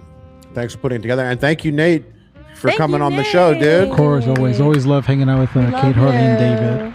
You like coming on the show, Nate? I do. I want to play video games with you guys again. Last time was super fun. Love coming on the show, eh, Nate? I like being Nate, here. What game should we play next with all of us? I don't know. It's all their friend slop, I guess, the best way to call it, right? I don't know. I don't really follow. Great term. Yeah, I don't follow the friend slop genre that well, because I'll be honest, I don't really play with people. I have friends who they play the same games I play. I sometimes go offline just so they don't invite me. I was like, I don't want to play with you. I just always been like that. I know that. He does it to me all the time. It sucks. I do. I like to play alone sometimes, and then once you're on and your friends are on, they're like, "Yo, what the hell?" They're crazy offended by it. Yeah, I don't even ask people to play. Sometimes I feel bad, but I'm like, I just prefer it. Do what you want. Yeah. Well, we'll think of something and we'll invite you. We'll find something. Yeah. And then I'll be offline whenever you guys ask again. Like, I'm too busy. You guys gonna keep asking for 3 weeks in a row. I was like, I'm busy, guys. I'm sorry. We'll try. We'll keep trying. David, over to you. All right. Well, for starters, I want to say this was the surprise I was telling you guys about before we went live. Okay. We got our shipment from Maximum Hyperfixation. What was the shipment? The crocheted characters of ourselves. Oh my god! Whoa! So hey! It's so cute. Here's Kate. Here's Harley as bacon. Here's me as a pancake. Oh my god! It's very, very so cute. So thank you to Nate, we didn't know you'd be here. We didn't, Thank and we didn't know you. you'd be here, Nate. Sorry. Sorry, Nate, you didn't get one. He also made me thank you for that something. hyperfixation. Oh, they did. Yeah, thank you. Oh my gosh, you did get something. Mm-hmm. Well, my daughter love got that. something. I didn't get anything. Good. That's parenting, baby. Yeah. Oh, someone Parents don't get suggested we should shit. play Peek together. That would be really fun, actually. Peek I is don't know what peak. peak is. Okay. It's the best. Okay. Peak game. RV there yet? RV there yet's incredible too. Okay. Well maybe next or this Someone weekend, said this play weekend, gamble play. with friends. We already have. I All think four of Girl, us we did already together. did that. All four of us. Harley late. shot everybody a lot. Yeah. Shocker. Nate and David were heads for a while. Mhm. Go check it out. Go check it out. All right, let's get some Anyway, soupies and get the F out of JP here. Houston just donated $20 right now. Said caught Kate singing the Comfy Couch last episode. I wrote that in high school. Never thought I'd see an After Dark X Comfy Couch crossover. Wait, you wrote the song when you were in high school? I What? that's what they donated. I don't know. I just read it, man. We're checking the sources now. All right, keep going. CG Cartel right before the show started said, "Let's go." What? Yo, that's crazy, bro. Is it Apparently. Well, if that's actually his name. If that is actually his name, if his government is the donation there, written my by God. composer, singer-songwriter JP Houston. That's crazy. What? In high school, it's also that's fucking crazy. on that. Are you ready? Are you ready to clown around? That's crazy. With Lunette and Molly, a clown and her dolly. Yay, that's so cool. Oh my God. Shout out. We That's know crazy, the dude. composer. We know the big comfy couch composer. The composer. Dude, that's fucking crazy. I can't wait to tell my sister. Although she'll probably watch this. Hi, sissy. We loved that show together. That is really cool. Now we got to do it for Halloween. So you're Canadian? Yeah. It's crazy. Shout out Canada. Crazy. All right, keep going. love Devin Luke that. Harrington, please, can we get some more marathon content? P.S. Thank you for defending Dune for us, Herbert heads. More marathon content? What do you mean? Have we done marathon content? Well, we were just talking about it briefly in the beginning. Oh, okay. Yeah. Yeah, Kate and Galia liked Dune. Yeah, maybe they'll like I marathon. thought. They just didn't like it as much as you. Maybe. Yeah. Maybe even more, actually. I don't we know. didn't like it enough. We didn't get a baseline. Yeah. They apparently. I think that was the issue. I heard you Kate. guys- For the nerds. They don't like how much you didn't love it enough. I feel like you guys thought the concepts of Dune were stupid. Certain concepts, right? No, I did not. No, everyone liked the spit. The spitting as a greeting. Everyone The liked spitting that. was very cool. So that's like It's a core sharing thing your right water. away. Sharing your water. Yeah. That's the world building. It's in a moment. But you don't. and They also we didn't don't get enough of explain. those. Yeah, and they don't explain Look the at all whole this like lack cum. of AI stuff. Oh They don't yeah, explain all that's the, right. the calculations, the mentats. You don't know about that if you don't read the Yeah, book. which yeah. is- Maybe yeah. in book 3 or movie 3, whatever the fuck. Yeah. David hated it too. He said, "Get That's David." not What do you guys true. hate I Dune liked for? it. Hated it. I will say I do like it's weird explain why you like the book, because what makes the book so good is that you hear everyone's thoughts, or like you read everyone's thoughts, is what everyone's thinking in the moment between a conversation between two characters, right. and it's so Yeah. fascinating, you know. Shout out hard to reading, capture. right? Reading's the best. We love to read. Shout out reading. gaming. Shout out Gaming. reading. Gaming, a more preferred means for me to experience a story personally. Emerson Soprano donated $50. Currently in the hospital waiting for emergency $50. gallbladder surgery. They gave me that Tiger Woods cocktail. I'm flying high. Been Hell looking forward to this yeah. all day. Shout out to you. Ooh, well, Hey, you're shout gonna feel out, so yeah. much better with your gallbladder out. Enjoy them drugs. Yeah. Enjoy Have the an trip. Easy surgery. Yeah. Get well soon. And yeah. Shout out to you. Shout out to Shout you. out. Keg Stand Jesus. Had a blast at the show Sunday. Didn't get to say hi since it was so packed, so hi now. Also, I will be narking that you guys left early. Listen, we Left early? we left the show a little bit early.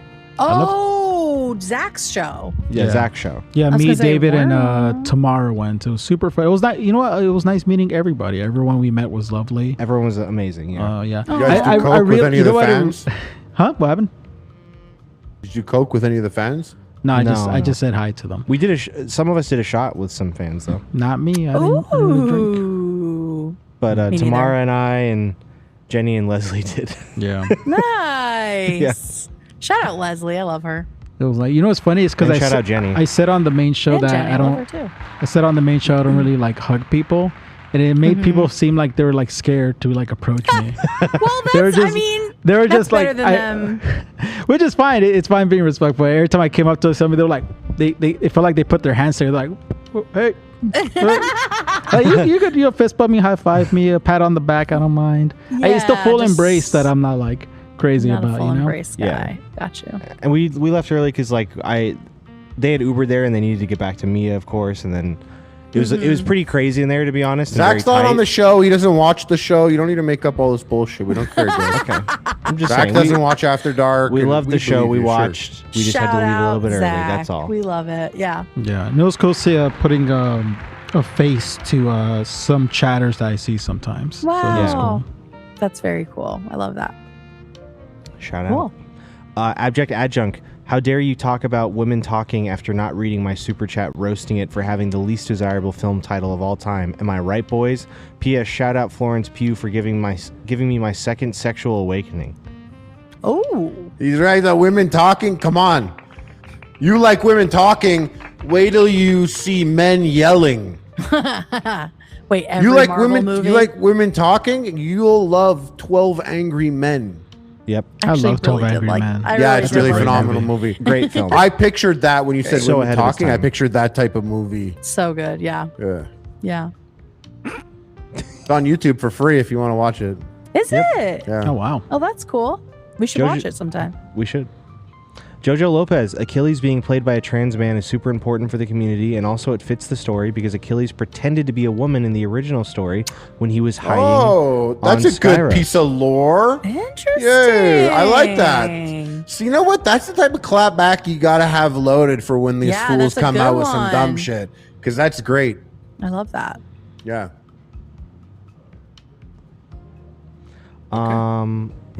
There. That's Yep. that. That's that. Yep. Thank you for the And lore. that's that. Thank you. Jessica Harley, we are going to Chicago in 2 weeks for Pokemon Go. What is one food spot we should try while we're there? Please and thanks. I love all this pod. I love you all. This pod is amazing and lights up my life. Pokemon Go. So you guys are huge nerds. So I would recommend getting a life. No, I'm kidding. I back it. I support your adventure. You have to go to Pequod's Pizza. Oh, you have to. Pequod's. Yeah. It slaps. There. It might take time though. Go on an off time. Check like the Google where it says what times are busiest. So you could be there not at a busy time. It might take hours. I had to wait a couple hours when I went there. Was worth it. Awesome. Every time I go, I love hitting up Pequod's. It's mad sick. Yeah, it's sick, bruh. Super sick. Super sick, brah. Flick the bean. Hey, yo. Boogity, my dad used to go almost 200 kilometers per hour on busy and dangerous streets and would get offended and mad when we'd say we were scared. The fear during those moments was debilitating. Those poor boys rip. Yeah, I can. Oh imagine. my god! I doing never shit with played with cars that is shit. good, yeah. Never did that. I actually got clowned in high school for always like not going with friends if I didn't think someone was a good driver or a safe driver. Like Ryan we have Phillippe? we have snow around here and people would hit the handbrake like on ice and stuff like that yeah. and do donuts and shit. And there were just people that like I just wouldn't do it. There are people that would drive through stop signs and stuff and I wouldn't get in the car with them. Yeah, I was never about that life. That's good. Yeah. And look at you now. You're still alive. We love that. Yeah. For you. Yeah. Shocker how that love happens. that. The direct correlation. Exactly. You and Granny. David, I took your recommendation and watched Chef. Best movie ever, dude. What the hell? Wow. You're welcome. Any Okay, more I gotta feel-good watch it. recommendations you have? Yeah, The would Rock. be much appreciated. Love you, gang. Best pod in game. The one about Alcatraz? Yeah. Yeah. You want a sick movie? The Rock. They're asking for feel-good movies. Women talking. You will feel good. Is women talking feel good? No, Yeah, I mean, it's deep. I wouldn't say it's a feel-good movie. You got to really pay attention. Right. But yeah, I mean, other ones, I listed a lot, ones that I grew up on that I will still go back to: School of Rock, Nacho Libre, Three Amigos. Drop Dead Fred. Oh, you're so Drop Dead Fred coded. You're so imaginary friend coded, Harley. You really are. You really are. As a kid describing me, your imaginary friend, tell us your imaginary friend Harley. He's just a big guy. Well, he's just like a big Canadian guy for some reason.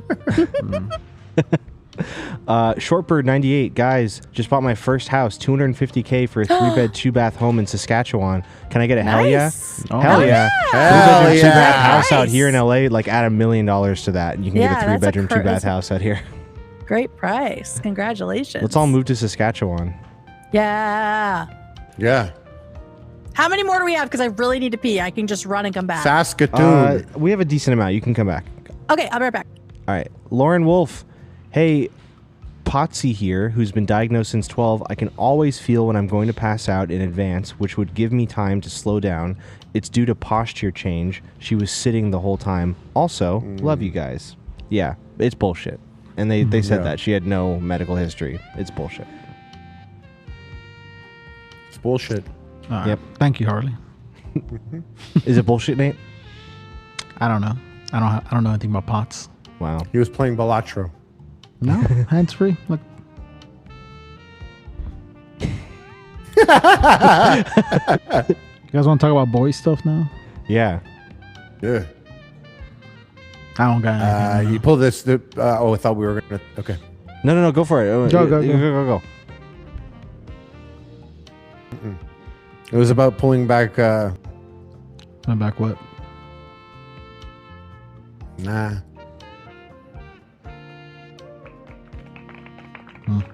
All right. Shiloh Cat. Oh my God, I finally caught the main show live. You guys are doing an amazing job. Such a great addition to the H3 universe. Keep it up, guys. Shout out to my boy, Aaron. All right. Shout out, Aaron. I don't like that joke. Shout out, Aaron. I don't like the joke where they call you guys the main show. That insults the show I work on. Yeah. Bro. I don't like that. Dude.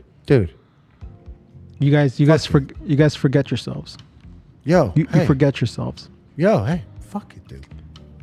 No, it's not fun. I'm standing up for You my. want to be After Dark coded. Trust me, No. you want to be After Dark coded. No.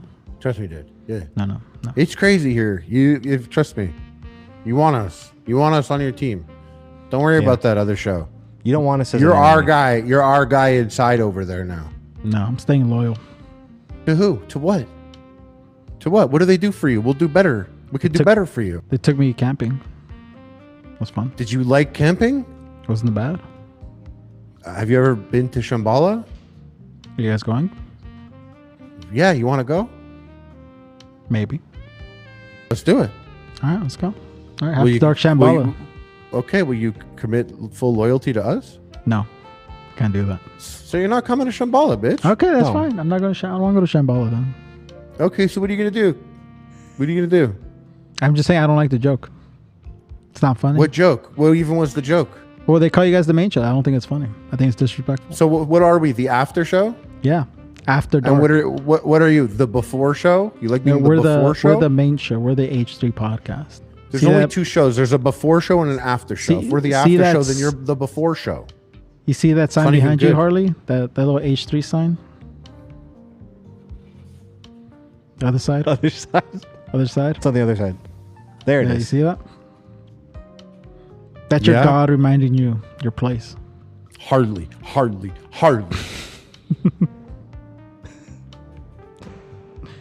Next donation, David? Yeah. Beth Davis. I was going to ask about smegma before. Oh, nice. Do you experience that?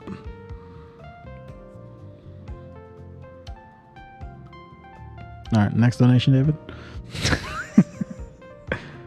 Beth Davis Jimenez. Today's my 50th day and my husband's 58th day. Can we get a happy day, girlies? No, I'm a boy. Happy day, girlies. Happy day? Happy day? Happy day. It's what is it? 58 what? Day what? Day for what? I don't know. Happy day, though. Happy day. Every day, happy day. All right, let me get through the rest of these. Cake Crumb. Can I get a Guarlish happy B-Day and welcome to the family for my sister Summer? I've been diving deep into H3 lore and After Dark with her this long holiday weekend, and she loves you guys. Hup hup. Well, shout out. Happy birthday, Summer. Shout out. Happy birthday. Happy birthday. I'm back.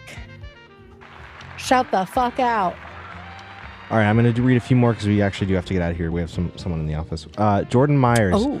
Can't watch live because I'm Hold working, up. but it's my... I'm so sorry. Who's in the office? What is the secrets? No, it's just there's like Secrets. Wow, David's already betraying you guys, dude. Yeah. He's keeping main show secrets from you guys, dude. That's He crazy. is. That's crazy, dude. The fuck, David? Yeah, sorry, I'm keeping a normal worker doing an inspection away from you guys. Well, we had to ask. Okay, David. Hey, you remember Jordan though, your Myers. after show, not before show. Okay. Can't watch Jordan live Myers. because I'm working, but it's my 26th birthday today, and I wanted to thank you all and the pre-show gang for always making my day better, even when you talk about horrible, awful shit. Love you, Tutu's fan. Oh, happy birthday. Happy birthday. Big happy birthday. My brain clocked out. What happened? Oh no, they said they love us and the pre-show gang. Oh, yeah, that's why I clocked it out. 'Cause pre-show. I heard a pre-show. Yeah, I don't Pre-show? know what the pre-show is. We have the main show and we have After Dark. So I just want to say we did not start the pre-show. no, thing. I'm That not. was I'm not the saying. I'm audience. saying. I'm talking to the audience. I'm saying. I I don't think their joke is funny. I think it's very disrespectful. That's all I'm saying. Your lighting is Bro, great it's not even right a now. joke, dude. It's not even a joke. You're the before show. We're the after show. We need Next- a middle next- show. Next donation, David. I'm getting Next. triggered. Next. All right. Rachel Launder, some dough for hitting 11K live viewers, highest I've ever seen, and I've watched almost my every gosh. ep live. Love you, fam. Thank you so much, everyone, for Thank being here. Thank you. Thank Hell yeah. you. You shut up.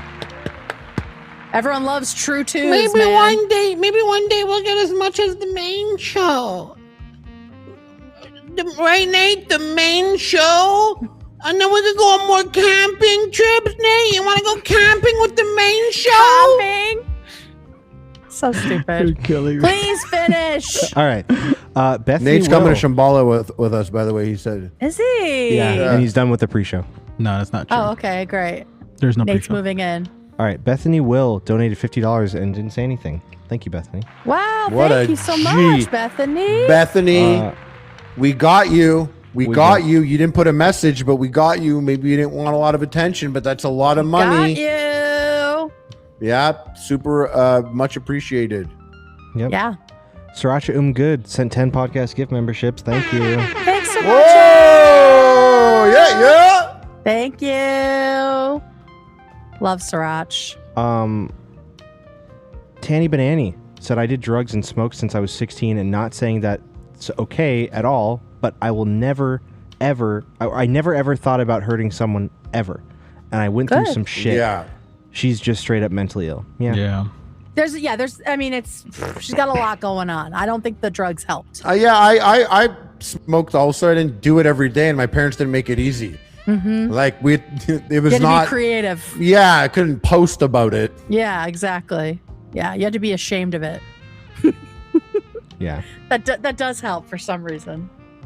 Sam Johnson said, better watch how you talk about Strongsville. Julia isn't the only person from the Ville in the chat. How do we have two people from Strongsville, Ohio in our chat? Strongsville, more like Wrongsville. Yo, more like Bongsville. Bongsville. Oh, Bongsville, yeah. Oh, you didn't hear me, old man? No, I didn't know. We're blasting the music. Oh my god. It's not that loud for me. Everyone's complaining about the goddamn music. It's not loud Oh for me. my god. Keep going. All right, we have one more, and it's from Hey, It's Just Me. Hi, I'm at work and can't get motivated to do any work. I need some words of encouragement or threats. I'm so glad you all are on, though. Monica. If you did no work, they would just fire you and they wouldn't bat an eye.